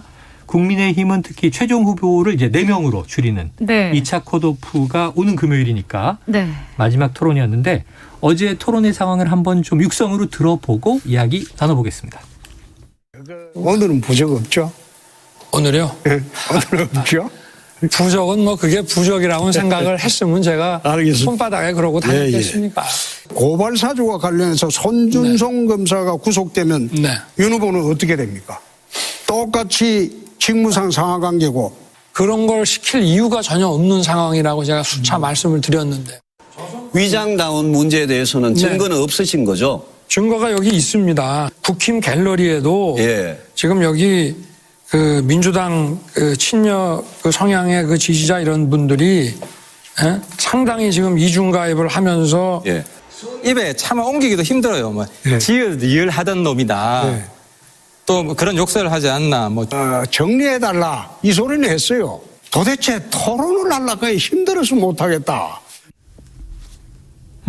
지금 뭐 나온 이야기가 어제 후보들 중에 홍준표 후보, 윤석열 후보, 그리고 유승민 후보, 하태경 후보의 목소리가 순서대로 교차돼서 나왔습니다. 뭐 워낙 유명한 분들이라 청취자 여러분도 아셨을 텐데 먼저 팩트체커로 나오셨으니까 임 작가님이 자, 어제 쟁점과 총평 간단하게 정리해 주시면요. 어제 쟁점 한마디로 얘기하면 이제 왕자 토론이었다라고 할 수 있을 것 같습니다. 최재형 감사원장부터 이제 포문을 열어서 손바닥 왕자 그 해명에 대해서 논란이 많다라고 이제 꼬집으니까 윤 후보 같은 경우는 제가 쓴 게 아니다. 워낙 많은 사람이 봤기 때문에 내가 쓴 게 아니라는 건 이제 해명할 수가 있다라고 하면서 그 3번 다 같은 사람이 써준 거냐고 하니까 그런 것 같다라고 했습니다. 손바닥에 누가 뭘 써주면 누군지는 알 것 같은데 그런 것 같다는 건 무슨 얘기인지 잘 모르겠습니다. 그런 것 같다. 아파트에 몇 분이 계속 몰려다니시는데 2번은 작게 써주고 3번째 이제 크게 써줬다. 굉장히 좀 디테일하세요. 이런 거 얘기하셨고 그리고 차에서 지워봤는데 안 지워졌다라고 했습니다. 그러니까 지금 이제 윤 후보가 어제 토론회에서 했던 얘기를 종합해 보면 지금까지 나왔던 해명의 연장선상에 있다. 그러니까 크게 이 해명들이 잘못됐다고 생각하지는 않는 것 같습니다. 어제 이제 토론을 봤을 때. 그래서 이제 홍 의원 같은 경우도 부적 없냐 이제 이렇게 물어보게 된 건데 추가적으로 이제 유승민 후보 같은 경우는 거기에 이제 더 얹어서 왕자에서 더 발전시켜서 천공스님이라는 이름을 이제 거론을 하면서 역술인인가요? 그렇습니다. 이제 윤 후보와 관련된 이 역술인 멘토론 이거를 이제 문제 제기를 했는데 윤 후보 같은 경우는 이제 멘토라는 건 이제 과장이 됐다. 알긴 한다. 네, 아는 사람이긴 하다. 네. 네, 이렇게 정리를 했습니다.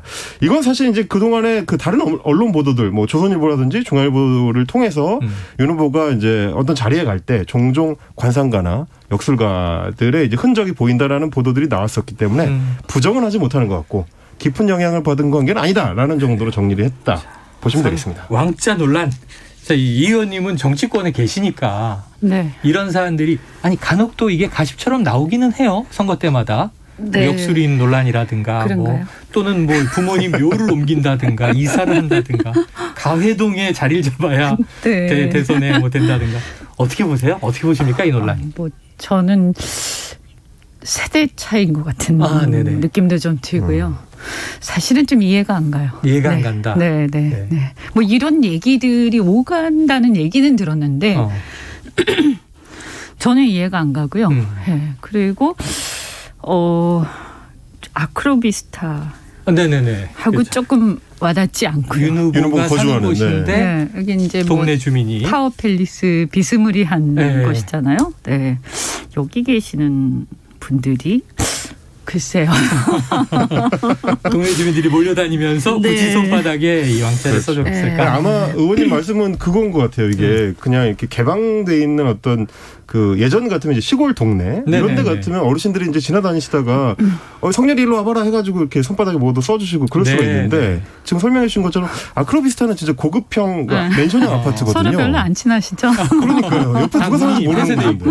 네. 연희동 같으면 괜찮겠다. 꼭 시골 아니어도. 그럴 수도 있겠네요. 제가 볼 때는 사실은 이 사건은 굉장히 타격이 굉장히 큰 겁니다. 타격이 커요 생각보다. 엄청나게 큽니다. 왜냐하면 제가 볼 때는 이제 특히 한 50대 40대 제 또래 이하는 아마 거의 이해하기 힘들 겁니다. 네, 제가 저게 무슨 일인가. 주변의 반응을 보니까 아주 뜨악하다 뭐 이런 반응들이고요. 이제 사실 저는 보수 이쪽 편인데도 그동안 응원을 많이 했는데도 굉장히 놀랐어요. 놀랬다. 네, 굉장히 놀랬고 특히 대통령 어제 작가가 의원님께 전화로 이제 물어보다가 크게 충격받으셨다 이런 얘기를 듣고 아니 저는 진짜 충격받았어요. 네, 이 건 때문에 진짜로 충격받았어요. 네, 그리고 제 주변에도 그런 분들이 굉장히 많았고요. 이제 물론 주로 젊은 분들. 그러니까 제가 보니까 연세 좀 드신 분들은 좀 좋게는 생각 안 하시는데 뭐 그럴 수도 있지. 뭐 이렇게들 예전에 풍습이 있으니까. 네, 그렇게들 많이 생각하시는데 나이에 따라서 확연히 차이가 나더라고요. 한 40대 이하는 굉장히 부정적으로 그렇게 얘기를 하시고 그다음에 이게 이제 또 대통령 선거지 않습니까? 그렇죠. 그런데 이제 이게 또 하필 또 그 글자가 왕자였잖아요. 그렇죠. 그래서 왕자라는 거에 대한 거부감 그런 것도 있었고요. 특히 이제 제가 볼 때는 이분이 그 적폐 수사로 유명해지셨잖아요. 그래서 검사로. 사실은 그 부분이 이제 어떻게 보면 이분이 인기를 얻게 된 게 적폐 수사를 하면서 국민 주권 그리고 뭔가 나는 사람을 따르지 않는다. 헌법 정신, 가치를 따른다. 이런 걸 보고 멋있다. 이렇게 됐단 말이에요. 그렇죠. 그런데 가치와 헌법 정신을 따른다 했는데 왕자라니 이렇게 된 거죠. 그렇죠. 그래서 이게 안 와닿는 거죠. 이게 이제 이 약간 여기서 괴리가 팍 생겨버린 거고. 그래서 헌법 1조에 대한민국 민주공화국이다. 이거하고 너무나 괴리가 생기면서 특히 이제 문재인 정권하고 문재인 대통령을 이렇게 들이받고 할 때도 그때도 이제 어쨌든 박근혜 대통령 그 적폐 수사할 때도 그렇고 문재인 대통령을 들이받고 할 때도 그렇고 정권하고 상관없이 헌법 정신에 충실한 사람이다 이런 거를 생각을 하고 있었는데 왕자라는 거하고 안 맞잖아요. 이미지가. 그렇죠. 그래서 상당히 이 부분은 타격이 큽니다. 자, 그러면 이게 왕자이고 민자를 써야 되는데 백성 민자. 그러니까 맞습니다. 그러니까 뭐 미신이든 뭐든 간에 뭐 미신이라는 것도 사실 좋은 건 아니죠. 그렇죠. 그런데 두 번째 이제 차라리 민자를 썼으면. 차라리. 네. 왕은. 네. 근데 왕자를 쓰는 바람에 이제 이 이제 그 근대성 그리고 이제 국민주권에 투철한 그렇죠. 젊은이들 사이에서는 여기서 또 크다. 굉장히 충격적인. 자, 그러다 보니까 어제 토론 때 이 문제를 집중 공격을 또 받았어요. 네. 아니나 다를까 윤 후보가. 네. 그런데 이게 사과하고 뭐 오늘은 부적도 안 가져 나왔다. 이제 뭐 과거에 지웠어야 옳았다 이런 얘기도 했고. 그런데 이게 이 장모가 정보로 다니시지 않느냐 이런 질문에 그건 난 모르지만 나는 그러지 않는다 이런 얘기를 하면서 우리나라 여성분들은 좀 점을 많이 보러 다니시지 않느냐는 취지를 얘기했어요. 네. 근데 아까 우리 저 남성 기자분들도 와서 이거 좀 성차별 발언일 수 있다 이런 얘기인데 어떻게 들으십니까? 네. 지금 이 의원님 상당히 황당해 하시는 것 같아요. 네.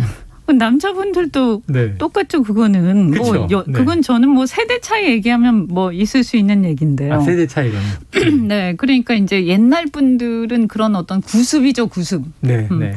구습에서 못 벗어났다 이렇게 하면 전 그렇죠. 이해가 좀 가는데 그거를 성으로 남성 얘기하는 여성으로 거는 가르는 건 그건 아닌 것 같아요. 납득하기 어렵다.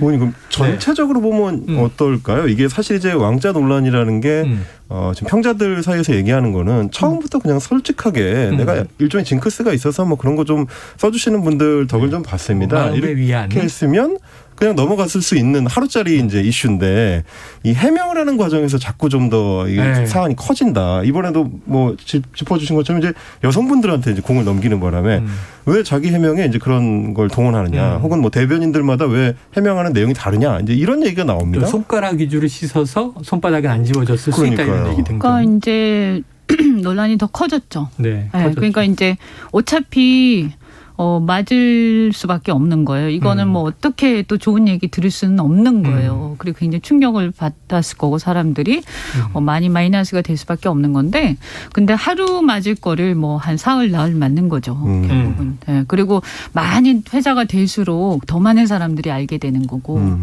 그런 거죠. 근데 이 부분은 어쨌든 제가 볼 때는 그 동안에 여러 논란들이 있었지만 굉장히 결정적인 타격이 될 거라고 봅니다. 이 의원님 말씀 듣다 보니까 아까 하루짜리 해프닝인데 해명이 자꾸 오락가락해서 일이 커진 면도 있고. 한 5일째 지금 하고 있는 거죠. 근데 좀 젊은 세대들에게는 개념 자체가 왕이 뭔가 이런 이제 좀 충격과 고민을 그렇죠. 대통령 선거 나오셨는데. 네, 그렇죠. 자, 그리고 또 한 가지 좀 어제 주목된 얘기가 하태경 의원 4등에 꼭 들겠다고 지금 이제 필승 의지를 가지고 있는 하태경 의원과 홍준표 의원 두 후보의 설전이 막 굉장히 강했어요. 네. 임 작가님, 두 사람이 원래는 친한 줄 알았는데 사이가 왜 이렇게 벌어졌어요? 이게 이제 상성이라는 게 있지 않습니까? 양자 사이에 상성이 안 맞을 때는 충돌이 이제 세게 일어나는데 이번 그 국민의힘 대선 경선 기간 동안에는 하태경 의원하고 홍준표 의원이 굉장히 좀 강한 갈등하는 양상이 많이 펼쳐졌습니다. 하태경 의원 입장에서는 꽝 잡는 매라고 홍준표는 내가 잡는다. 약간 그런 컨셉으로 잡고 나오셔가지고. 네. 특히 인상적이었던 토론회 이제 초반의 장면 중에 하나는 이제 조국 수홍 논란이 있었습니다. 네, 그걸 사실 아픈 부분이었죠. 그렇습니다. 처음에 이제 불거지게 만들었던 당사자가 바로 이제 하태경 의원이었기 때문에 홍준표 의원 같은 경우는 그 당시에 이제 여론조사 상승세가 굉장히 두드러지던 상황에서 보수 유권자한테 굉장히 아플 수 있는 지적을 받는 바람에 거기서 약간 하태경 의원하고 약간 사이가 좀 더 틀어진 그런 측면이 있고, 최근 들어서는 이제 홍준표 후보를 향해서 하태경 후보가 막말 후보다. 지방선거 참패에 책임이 있다. 검사 후배라고 곽상도 의원 봐주는 거냐? 이런 식의 이제 비판을 쏟아내다 보니까 홍 후보 입장에서는 더 이제 불편한 존재로 인식하게 되는 거고, 당원 협의회에서 떨어뜨려달라라는 얘기를 했다가는 논란까지 지금 더해진 겁니다. 네. 이런 상황에서 보면 결국에는 이제 하태경 의원이 홍준표 후보를 향한 스나이퍼 역할을 맡게 된 건데 본인이 원했든 원하지 않든. 이제 이현주 의원님께서도 그동안 여야를 넘나들면서 다양한 분들의 스나이퍼 이 저격수 역할을 해오시지 않습니까? 그랬던 적이 있었죠. 상대편이 굉장히 불편해하죠, 의원님. 이게 뭐 갑자기 저를 이렇게 지명하시면서 뭐 어쨌든 저도 이제 쓴소리 많이 하죠. 네. 쓴소리 많이 하죠. 근데 제가 하태경 의원보다는 좀 나은 것 같은데. 낫다. 실력이요, 의원님? 실력이? 그것도 그렇고 저는 뭐 이렇게까지 그럼요. 이렇게까지 불편하게 하진 않죠. 네. 하태경 의원은 불편할 정도로 집요하게. 네. 근데 지금 이 문제는 이 오는 금요일에 컷오프가 있다 보니까 네 명은 아웃인데 그 4위 자리에 어떻게든 올라가기 위한 1, 2, 3위는 대략 사람들이 예상하는 것 같아요. 그렇죠. 지금 4위가 치열하죠. 네, 이게 하태경 의원은 그래서 이게 오히려 홍준표 후보를 계속 때리면서 노이즈 마케팅 중이다. 네. 혹시 예상하는 4위 후보 있으세요? 글쎄 제가 볼 때는 지금 황교안 후보하고 원희룡 후보하고 정도가? 사실 이제 최재형 후보가 처음에는 좀 유력했는데. 네, 이렇게 최재형 후보가 유력했는데. 이제 갈수록 좀 존재감이 솔직히 떨어지셔가지고. 네네네. 왜냐하면 이제 뚜렷하게. 그러니까 어쨌든 이게 4강까지 올라가려면요. 고정 지지층이 있어야 되거든요. 근데 고정 지지층이 없으세요. 그러다 보면 1, 2위 싸움이 막 치열해지면서 어쨌든 1, 2, 3위는 고정 지지층이 있고 그게 치열하게 전개가 되면서 그쪽으로 몰린단 말이에요. 그렇죠. 그러다 보면 고정 지지층이 없는 4위는 이제 있던 표도 뺏긴다. 소멸이 되는 거죠. 소멸된다. 아이고 싶어라. 네네. 그러다 보니까 고정 지지층이 하여튼 1%든 2%든 있는 사람이 4위가 될 수밖에 없는. 그러면 이제 어쨌든 뭐 그게 전략적으로 제가 볼 때는 황교안 후보는 부정선거 이슈를 잡았죠. 세게 나가고 있죠. 네. 그래서 그게 고정표가 제 판단에는 한 3% 정도. 강성 지지층. 네. 있단 말이죠. 그래서 그게 4위가 될 듯 말 듯한 비율이고요. 그다음에 이제 원희룡 후보 같은 경우는 여러 번 나오셨잖아요. 여러 번 나오셨고 또 관록이 꽤 있는 정치인이시니까. 네. 그리고 뭐 그전에도 무슨 최고위원이다 뭐다 계속 나오면서 어쨌든 나이는 좀 젊으시지만 당에서 굉장히 오래 정치를 하셨기 때문에 전국적인 조직이 있으세요. 네. 무슨 뭐 제 이름은 잘 기억이 안 나는데 지금도 전국적인 조직이 있으세요. 클럽처럼. 네. 그래서 조직 자체가 전국망이 있기 때문에 그 조직에 의한 표가 아마 그래도 고정적으로 아마 한 2% 정도 나오지 않겠나. 네네. 그러다 보니까 두 분이서 지금 치열하게 싸우시고 최재형 후보는 지금 스물스물 이렇게 고정 조직표가 없고. 네, 이제 오히려 이재명 후보가 떨어지면 그 표가 좀 몰렸는데 지금 결집하고 있으니까 있는 표도 소멸된다는 얘기까지. 네, 있었어요. 그리고 이제 지금 대안으로 보기에는 최재형 후보가 너무나 가능성이 없잖아요. 죄송한 얘기인데 좋은 분이지만. 네, 지금 가능성이 없다 보니까 정치인으로서 대안이 지금 홍준표 후보가 돼 있잖아요. 그렇죠. 그러니까 그냥 소멸되는 중이라고. 야, 오늘 그 4위에 대한 분석과 해석은 이번 주에 제가 여쭤본 분 중에 최고십니다. 가장 정확하고 현실 기반한 분석을 해주셔서 그렇구나. 그럼 이제 원희룡 전 제주지사인가 아니면은 이제 말씀하신 대로 황교안 전 대표인가. 저는 여기에 의원님께서 정리해 주신 거에 이제 황교안 후보 쪽에 한 숟갈 얹고 싶은 게 이게 메인스트림 소위 말하는 이제 주류 매체에서는 황교안 후보 얘기가 잘 안 나오는데 우리가 잘 모르는 이제 멀티미디어 세계 그러니까 유튜브라든지 뭐 인터넷 카페라든지 이런 공간에서는 또 황교안 후보 얘기가 굉장히 많습니다. 아까 정리해 주신 총선 부정론이 이제 그 중심 축에 있고 다들 지금 잊으셨겠지만 한동안 대한민국 떠들썩하게 했던 한강 실종 사건 관련된 카페들이 여러 개가 있는데 제가 종종 들어가서 보거든요. 거기에 황교안 후보가 직접 가입을 해가지고 가입 인사를 하고 경선 참여를 이제 독려하고 이제 이런 글들이 많이 보입니다. 그러니까 이를테면 바닥을 이미 훑고 있는 거죠. 그런 어떤 일종의 조직표들이 더해질 가능성 이런 걸 봤을 때 황교안 후보 쪽 조금 더 무게를 실을 수 있지 않을까. 그런 것도 일반적으로 이 언론에서 잘 안 다루는데 또 특이한 행보가 있군요. 보통 제가 다루죠 그러면. 아니 그리고 그것도 있어요. 어쨌든 직전에 뭐 실패했지만 직전에 대표를 하셨잖아요. 그래서 그 대표를 하면서 대선 후보 1위를 하셨잖아요. 한동안. 그래서 그 이후에 이제 완전히 실패하셨죠. 그래서 막 사람들이 막 지탄의 대상이 되긴 했지만 여전히 이제 향수가 좀 남아있죠. 지난해 총선에서 그래서 하기 전까지의 그래서 분위기. 그때 이제 아주 열려 지지자들이 남아 있으면서 짠한 게 좀 남아 있기 때문에 그 이제 잔향 이런 것들을 좀 기리는 사람도 있죠. 이게 정치가 사람이 하는 거라 또 향수 그럼요. 같은 그런 이제 냄새에 대한 그리움들이 있습니다. 자, KBS 1라디오 최영일의 시사본부. 자, 오늘은요 진격의 보수 이현주 전 의원 그리고 임경빈 작가와 함께하고 있는데요. 이번에는 자, 여당 토론회로 한번 가보려고 합니다. 자, 역시나 대장동 개발 의혹 후끈후끈한데요. 지지율 1, 2위를 달리는 이재명 후보, 이낙연 후보 사이에 거친 설전들이 오갔는데 듣고 와서 이야기 나누겠습니다. 대장동 사건은 저희 민주당에게도 큰 짐이 되고 있습니다. 수사가 급박하게 돌아갑니다. 후보님은 민주당 소속 아닙니까? 내부에다가 자꾸 문제를 제기하시니까 제가 좀 답답하긴 합니다. 함께 일했었던 분이 구속됐지 않습니까? 그에 대해서 좀 사과인지 아닌지 모르게 지금 답변을 하셨거든요.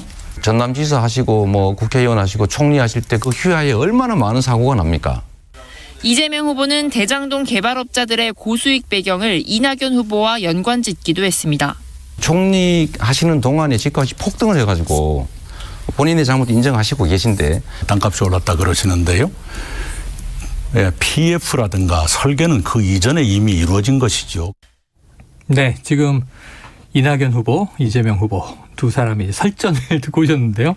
대장동 관련 책임론도 있었고 아니다. 이게 총리하는 시절에 부동산 가격이 폭등해서 민간업자들이 예상치 못한 고수익을 올린 거 아니냐 이런 또 책임론도 있었고요. 서로 지지 않고 치열한 공방이 오갔는데 자 이제 다른 당 지금 경쟁해야 하는 네. 집권 여당의 이제 경선 상황인데 먼저 이현주 의원께 총평을 한번 부탁드릴게요. 어떻게 들으셨어요? 네. 우선은 뭐 이재명 패밀리라고 해야 되나요? 이재명 지사의 이 최측근들, 네. 최측근들의 형사 책임 이런 것들은 어느 정도 윤곽이 나온 것 같아요. 네, 이제 규모의 문제지. 대장동 관련해서. 네, 그렇죠. 지금 이제 구속영장 내용이나 이런 걸 보면 김만배 씨가 이제 유동규 본부장한테 5억 뇌물 이런 것도 있고요. 그다음에 이제 이 분배에 대한 수익 분배 논의가 있었다 이런 내용들도 나오고 그리고 473억 요거에 대한 이 향방 이런 것들도 뭐 밝혀줘야 되겠지만 100억은 또 박영수 전 특검 친척이 갔다. 네, 이런 것들도 너무 이상하잖아요. 그래서 여기에서 이제 범위가 문제지 요 어떤 윤곽들은 어느 정도 나온 상태죠. 그러면 이제 제가 볼 때 이게 다 이재명 지사하고 조금씩 다 연결이 돼 있어요. 그러면 이제 이게 이재명 지사하고 얼만큼 연결이 돼 있냐. 그리고 여기에서 이것을 이재명 지사의 어떤 지사하고 포괄적 경제 공동체로 연결할 수 있느냐. 네. 이제 그게 남아 있는 거죠. 그래요. 자, 어떻게 보세요, 지금 이 의원님 주장에 대해서? 뭐 저는 상당 부분 이제 규명돼야 될 수사를 통해서 규명돼야 될 지점을 수사가 잘 되고 있고 현재 짚어주셨다고 보는데 다만 이제 제가 이제 의원님께 여쭙고 싶은 거는 보통 이제 취재를 할 때 저희 같은 사람들이 이제 취재를 할 때도 그렇고 수사를 할 때도 그렇고 결국 이제 자금이 어떻게 흘러갔느냐가 핵심인 돈의 건데 향방. 돈의 향방으로 봤을 때 유동규까지는 확인이 되는데 그 윗선으로 계좌가 어떻게 흘러가는지 혹은 현금이 어떻게 흘러가는지는 아직 이제 규명이 안 되는 데 비해서 지금 이제 얘기 나오는 걸로는 이제 곽성도 의원을 비롯해서 보수 쪽의 인사들에 대해서는 구체적인 이름들이 너무 이제 노출되고 있지 않느냐. 당장 이제 오늘 국민의힘 박수영 의원이 공개한 소위 말하는 6명. 50억 클럽의 6명의 이름을 봐도 권순일 전 대법관, 박영수 전 특검, 김수남 전 검찰총장, 최재경 전 민정수석 이분들이 대부분 보수 정권 때 직책을 맡으셨거나 소위 말하는 이제 잘 나가셨던 분들이다 보니까 그럼 이렇게 되면은 실제 돈은 보수계 인사들이 받았는데 이재명이 몸통이라고 하는 게 논리적으로 맞느냐라는 문제 제기는 좀 있는 것 같습니다. 이게 이제 여당의 반론이기도 해요. 그렇습니다. 그 이 의원님 어떻게 보세요? 근데 이제 지금 말씀하신 그 이제 인사들의 성향은 보수인지 모르나 그분들이 그럼 왜 뜬금없이 돈을 받았고 뭐 이렇게 엮여 있느냐라고 이렇게 보면 그 권순일 대법관 같은 경우에도 어쨌든 이재명 지사의 선거법 위반 사건 의제 판결에서 그거하고 관계가 있는 거 아니냐 이렇게 이제 사람들이 의심을 하는 거고요. 그래서 그 보은 성격이 있는 거 아니냐. 그죠? 그래서 이 재판 거래를 다 의심을 하고 있는 거죠. 그다음에 강찬호 이 이제 당시 검사장 그 사람 그분도 이제 그 선거법 위반 사건의 변호인이었죠. 그리고 이제 곽상도 이분도 뭐 검사 사칭 사건 그때 이제 또 검사로 계셨고요. 그리고 뭐 이제 좀 한 달이 건너서의 문제긴 하지만 이 박영수 특검 이분도 어쨌든 간에 이제 SK라든가 이렇게 또 관계가 이제 연결이 되지 않습니까? 그래서 이렇게 SK가 또 여기에 돈을 태웠죠. 그죠? 네, 이래서 이 부분에 이제 수사를 좀 더 해야 됩니다. 물론. 그래서 이게 결국에는 어떻게 보면 이 부분은 저는 이제 여기에서 보면 이 대장동 개발을 하나의 그 저수지라고 보면요. 저수지. 네, 대장동 저수지. 개발이 하나의 저수지다. 예, 저수지. 이제 돈의 원천이죠. 이제 어떤 이익의 원천이 되는 하나의 저수지라고 보면. 필요한 돈은 여기서 이제 길어 올리는 거군요. 예, 그러면 크게 보면 한 세 가지 가지가 있다고 봐요. 네네네. 그래서 하나는 어떤 정치적 뒷배가 되는 가지가 있고요. 예. 그래서 정치적 뒷배는 뭐냐 하면 성남도시개발공사를 비롯해서 이재명 지사의 측근들이 거기에서 정치적 세력을 키우고 또 거기에서 또 어떤 뭐 경우에 따라서는 자금줄이 될 수도 있고요. 그렇게 해서 정치적 뒷배가 될 수 있는 하나의 세력이 막 커지는 그런 어떤 저수지. 여기가 이제 공공이나 행정의 영역이겠군요. 그렇죠. 네네네. 그리고 또 하나는 아까 계속 얘기했던 어떤 보훈의 영역이죠. 그래서 이제 주로 이제 법조계 인사들, 네, 그 법조계 인사들한테 보훈을 할 수 있는 저수지 역할을 또 한 거죠 여기서. 네, 그래서 고문으로 뭐 이렇게 고문단이 30여 명이라고 하죠. 명망가들입니다. 네, 그래서 5만 법조계 인사들을 고문으로 위촉하고 또 그들의 딸과 아들과 막 하면서 결국 이 대장동 개발이 저수지 역할을 한 거 아닙니까? 네, 그리고 또 하나는 뭐냐 하면 이제 이 부분도 또 수사를 해야 되는데요. 네. 어쨌든 뭐 SK라든가 뭐 어떤 기업이나 이런 쪽에서 자금하고 이렇게 연결이 되면서 또 뭐가 있었던 거 아니냐. 네네. 키넨 파트너스가 나오고 하죠. 네네네. 그래서 이 어떤 세 가지 영역이 있는 것 같다. 네, 이런 생각이 들고요. 그래서 이거는 저는 여야의 문제는 아닌 것 같다. 그러나 다만 여기에서 이렇게 보면 아주 공통된 하나의 요소가 바로 이재명 지사다. 그리고 여기서 이재명 지사가 굉장히 이렇게 구체적으로 돈을 얼마를 어떻게 받았다가 중요한 게 아니고 저는 중요한 게 뭐냐면 이 틀을 이 전체 이 저수지와 이 사업의 전반적인 틀을 짜는 데 있어서 이 틀을 누가 짰느냐라고 했을 때 제가 많은 사람들이 의심을 하기에 이 틀을 이제 유동규라든가 김만배라든가 또는 뭐 더 나아가서 혹시 정진상 부실장 이라든가 이런 이재명 지사의 최측근들이 짠 게 아니냐라고 의심을 하고 있는 거고요. 그렇게 했을 때 이 틀을 짰을 때 이렇게 틀을 짜면 대체적으로 이러한 이득이 나오고 이러한 이득이 이렇게 분배가 되고 이렇게 뒷배를 봐주게 될 것이다. 그리고 저수지가 이렇게 활용될 것이다. 라고 아마 이재명 지사가 알지 않았겠느냐. 그리고 이걸 알고 묵인을 하고 이것을 같이 함께 활동을 했으면 그러면 이것은 포괄적 경제 공동체로 봐야 되는 거 아니냐. 자, 이현주 의원님의 지금 큰 그림이 스케치가 쫙 나왔는데 지금 청취자들이 난립니다. 1788님, 이현주 의원님 이렇게 부드러운 모습은 처음 봅니다. 혹시 위장전술이신지 모르겠지만요. 크크. 위장전술 아니시죠? 네. 원래 모습이신 거죠? 원래 모습이에요. 네, 자 4042님, 이현주 의원께서 국민의힘 경선 나왔으면 4위 간다고 봅니다. 감사합니다. 4위 너무 짜신데요? 저는 2위 봅니다. 2위. 2위. 자, 끝으로 시간은 다 갔어요. 짧게 한마디만 요청드리면, 자, 지금 이재명 후보의 본선 진출은 유력합니다. 네. 대장동 이슈에도 불구하고. 네. 그러면은 본선에 이재명 후보가 만약 올라간다면 본선에서 이 대장동 이슈는 본선에서 이재명 후보에게 치명적인 역할이 되겠습니까? 저는 좀 굉장히 좀 치명적이 될 거다. 네. 여권 입장에서 오히려.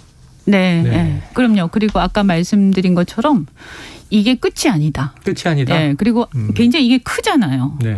근데 대장동이 끝이 아니라고 생각합니다. 대장동이 끝이 아니다. 네. 이게 우리가 지금 대장동만 봐서 그렇지 이와 유사한 게 경기도에 굉장히 많을 거라고 생각해요. 네. 개발지구들. 개발지구 전문가라고 하셨으니까 이게 다음 또 만남을 기다려야 되는데 몇 주 기다려야 됩니다. 오늘 아쉬움이 있지만 오늘 첫 시간 고견 감사드립니다. 고맙습니다. 자, 지금까지 이현주 전 의원하고요. 임경빈 작가와 함께 진격의 보수 이야기 나눴습니다.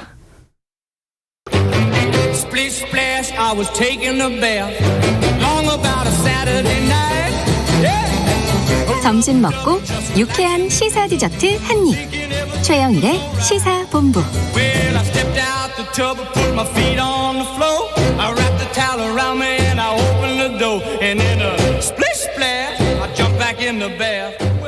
네, 시사본부 매일 이 시간 청취자분들께 드리는 깜짝 간식 선물도 준비되어 있는데, 자, 오늘 이제 비 내리는 날이죠. 오늘도 준비가 돼 있습니다. 짧은 문자 50원, 긴 문자 100원이 드는 샵 9730으로 의견 많이 보내주시면 마지막에 저희가 발표를 드릴 거고요. 자, 지금 이제 이어지는 오늘의 마지막 코너는 주간 사건 사고 소식을 분석하는 배상훈의 사건본부. 수요일은 사건본부 시간입니다. 다크한 소식을 몰고 다니지만 다크 초콜릿 같은 남자. 자, 배상훈 프로파일러 나와 계십니다. 어서 오세요. 안녕하세요. 자, 어제도 이 얘기를 이제 다뤘는데요. 드라마 오징어 게임 넷플릭스 순위가 집계되는 83개국 모두에서 1위를 차지하는 올킬 신기록을 이제 세웠어요. 이 오징어 게임이 최초라고 하는데요. 이 오징어 게임과 관련된 사건 사고 소식이라고 해서 먼저 배 프로파일러님, 이 오징어 게임 어떻게 보셨습니까? 예. 인간의 그 자극적인 심리, 지배와 통제에 대한 심리, 그리고 게임에 대한 게임 속에서 인간의 행위, 이게 이제 뭐 심리과학에서도 많이 다루는. 그렇죠. 그리고 지배와 통제, 그리고 그것에 임박한 개인과 집단의 상호작용. 이 부분들이 정확하게 표현됐고, 그리고 매우 현실적이죠. 네. 오히려 한국 사회를 너무나도 정확하게. 근데 실제로는 한국 사회만이 아니라 뉴욕, 베를린, 영국, 뭐 런던, 거기에 적용해도 딱히 다를 바 없는. 그래서 더더욱 세계적인 드라마가 된 것 같다는 생각이 듭니다. 절박함에 휩싸인 사람들이 혹시 저런 게임이 있다면 정말 참여할까? 전 세계 사람들이 이 드라마 보면서 저런 게임이 진짜 있고 나에게 저 명함이 오면 나는 참가할까? 이런 고민을 해봤을 것 같아요. 자, 이 게임을 모방하는 이벤트와 패러디들이 뭐 또 인기를 끄는 시대이기도 한데, 자, 전 세계적으로 돌풍을 일으키는 비결은 지금 말씀하신 대로 세계인의 공감대가 형성됐다. 아래쪽 공감대라고 해야 되나요? 비극적 공감대라고 해야 되나요? 힘들게 사는 분들. 그렇죠. 그런 세계적인 세계화, 그것도 비극적 세계화, 코로나19 시대의 비극적 세계화 속에서 나타나고 있는 그런 비극적 공감대가 그 주인공들 아니면 그 배역들한테 절절하게 느꼈을 겁니다. 말만 한국말로 하지 사실 뭐 여러 가지 면에서는 그 사람들 언어로 표현해도 딱히 뭐 다를 바 없는. 맞아요. 근데 이제 게임은 저희 어린 시절에 추억의 게임들이 등장했는데, 자, 인생은 게임보다 더 잔인하다. 이런 메시지. 영화 기생충에도 뭐 유사한 메시지가 있었습니다. 사회경제적 불평등을 조명한 것도 이 보는 사람들의 심리를 쥐락펴락한 것 같은데, 자, 이 배 프로파일러 전공은 심리학이시잖아요. 이 심리적 측면에서 이 인생이 게임보다 잔인하다, 이런 의미를 어떻게 좀 적용할 수 있겠습니까? 한계적 상황에 사람들을 놓게 만들죠. 한계 상황. 예, 그러면 선택지가 없습니다. 네. 근데 이 드라마는 선택지를 넘어서, 이건 스포일러가 될 수도 있지만 넘어서는 경우도 있어요. 네네네. 근데 인생에서는 그러기가 쉽지 않죠. 그렇죠. 그 선택이 이 드라마엔 들어있는 것 같습니다. 그러니까 1, 2, 3의 선택지가 있고 1, 2, 3, 4의 선택지가 있는데 다른 방향으로 보면은 다른 선택지도 볼 수 있다. 그게 인생의 묘미인데 그걸 발견하는 사람은 사실 드물죠. 그리고 그거를 발견하기 실패하면 이 게임 속에서는 바로 처리가 되는 거고 인생에서는 끊임없이 그것이 반복되는. 그게 이제 이 게임의, 이 드라마의 심리적 측면인 것 같습니다. 네. 자, 이런 심리적 측면이 정치권에도 지금 이제 패러디 때문에 이제 그런 면이 있습니다만, 뭔가 흥행에 성공하면 그걸 가져다 쓰는 경우가 많으니까 오징어 게임 열풍이 정치권에도 불고 있습니다. 자, 시작은 국민의힘 곽상도 의원의 아들, 나는 오징어 게임의 말이었다. 뭐 이런 대사도 등장을 하고요. 또 허경영 국민혁명당 명예대표, 허경영 표 오징어 게임을 개최하겠다. 그러면서 이재명 후보, 이준석 대표, 안철수 전 대표, 이 세 명을 초대했는데, 자, 허경영, 이재명, 이준석, 안철수, 이렇게 네 명이 오징어 게임에 참가하면 누가 이기나요? 절박한 사람이 이기겠죠. 아, 절박한 사람이 이긴다. 근데 이 세 분의 절박성은 제가 판단할 문제는 아니고, 여기 뭐 다음에 오시는 정치인들한테 물어보시고. 네네. 그러니까 보시면 아시겠지만 거기에 들어가 있는 배역들은 절박합니다. 아, 그렇죠. 맞아요. 스스로 나가라고 했어요. 나가겠다고 나갔습니다. 게임을 그만두고 네. 처음에. 근데 다시 다 들어오지 않습니까? 다시 다 들어와요.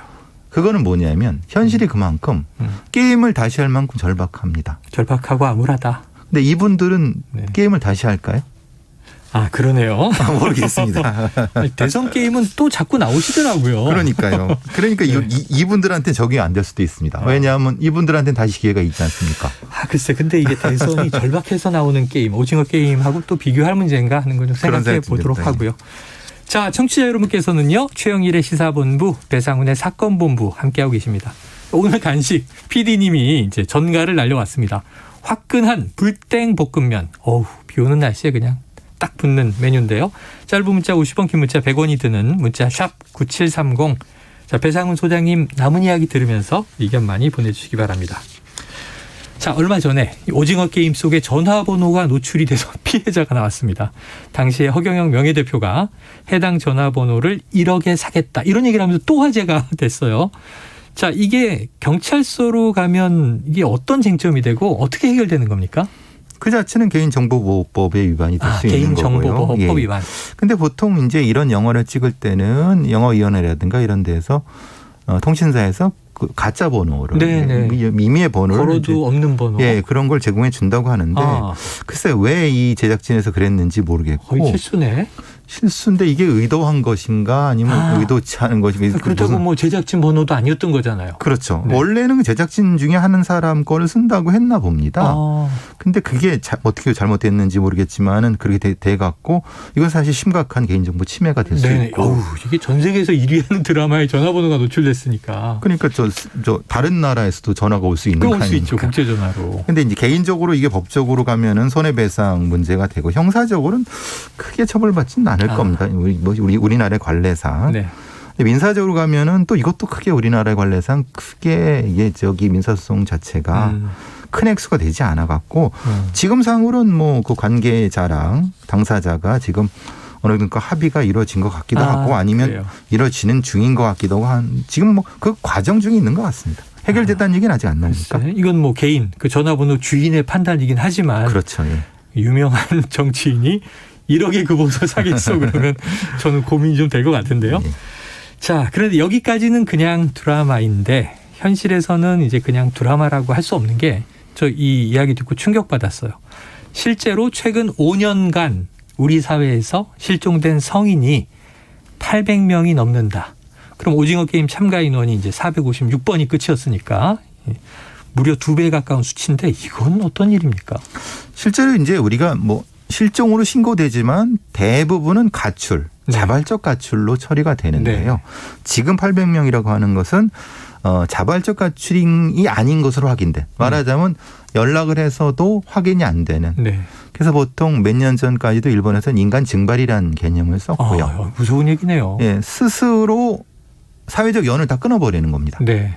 그러니까 갑작스럽게 회사 잘 다니던 사람이 그냥 어디로 사라져버리는. 사라지듯이. 예. 그래서 그게 범죄와 연결돼 있나 하고 확인해 봤더니 그건 아니고 어느 산 속에서 그냥 아무런 뭐 것도 없이 그냥 사는 거. 속세 인연을 다 끊고 그냥 혼자 은둔하는 거예요. 예. 그런 상태가 왜냐하면 사회적인 어떤 연결망에서 벗어나고 싶은 과잉 스트레스 상황에서 벗어나고 싶은 현대인의 상황을 표현하는 것일 수도 있고요. 이 정도라고 하면 개인의 선택이라고 할 수 있는데 나머지 부분 그중에서도 뭐 10% 안쪽이지만은 이건 범죄 관련성입니다. 그 오징어 게임에서도 뭐 스포일러가 될 수 있지만 나오는 게 장기 적출 얘기가 나오지 않습니까? 나오죠. 끔찍해요. 예. 그래서 경찰청이나 아니면은 여러 수사기관에서 이것이 가능한 부분인가를 한번 작년인가 검토를 해봤다고 하는데 확인을 못합니다. 왜냐하면 스스로 사져갖고 다른 곳으로 가서 이런 범죄를 당했을 거고 신고를 하지 않으면 확인할 방법이 없는데. 그렇죠. 근데 문제는 아시겠지만 우리나라의 장기 이식 수요는 있는데 수요에 대한 공급은 부족한 상황인데. 항상 그렇죠. 그래서 그것 때문에 여러 범죄 전문가들 의심을 하고 있습니다. 그래서 지금 말하는 이 부분이 혹시라도 그러지 않을까라는 의심은 하지만 아직 확인된 바는 아닙니다. 확인되진 않았다. 확인조차 어렵다 또. 그렇죠. 납치 실종의 경우에. 그렇죠. 자, 좀 무서운 얘기입니다. 이 실종 신고 통계를 살펴보면 뭐 매년 실종자가 하루 평균 뭐 100명 이상도 발생할 수 있다. 이들이 다 어디 가는가 이것도 문제고요. 최근 마포구 오피스텔 감금 살인 사건도 있었어요. 좀 법률상 사각지대 보완 어떻게 필요하다고 보십니까? 특히 이제 성인 실종 같은 거, 이거 특히 마포구 오피스텔 감금 사건 같은 경우는 성인이 폭행을 당해서 정신이 잃은 상태로 실려가는 상황이죠. 실종 성인의 수색에 관련된 매뉴얼이 경찰청에서 실종 프로파일링이라는 것으로 프로그램화 돼 있긴 합니다만은 아직 완벽한 형태로 매뉴얼화 되지는 않습니다. 왜냐하면은 이게 보통 그냥 확인해서 좀 수사를 하려고 하면 그냥 단순 가출 정도로 처리되는 게 많아갖고, 그런데 그중에서 5% 정도는 심각한 강력범죄, 지금 이 건처럼. 그러니까 그 부분을 어떻게 누군가 책임져야 될 것인가에 대한 법률적 제도적 보완이 필요한 부분은 분명히 있습니다. 필요하다. 그리고 우리 사회적으로 좀 관심과 주목을 환기시킬 필요도 있겠습니다. 오징어 게임을 통해서 오늘 이야기해본 우리 사회의 실종 문제였습니다. 자, 배상훈 소장님 고맙습니다. 감사합니다. 네, 자, 최영일의 시사본부 오늘 불땡볶음면 당첨자는요. 8258님, 0087님, 2863님, 1663님, 5413님, 5209님인데요. 시사본부 홈페이지에도 있으니까 참고해서 맛있게 드시길 바랍니다. 최영일의 시사본부 오늘 여기까지고요. 저는 내일 오후 12시 20분에 찾아뵙겠습니다. 감사합니다.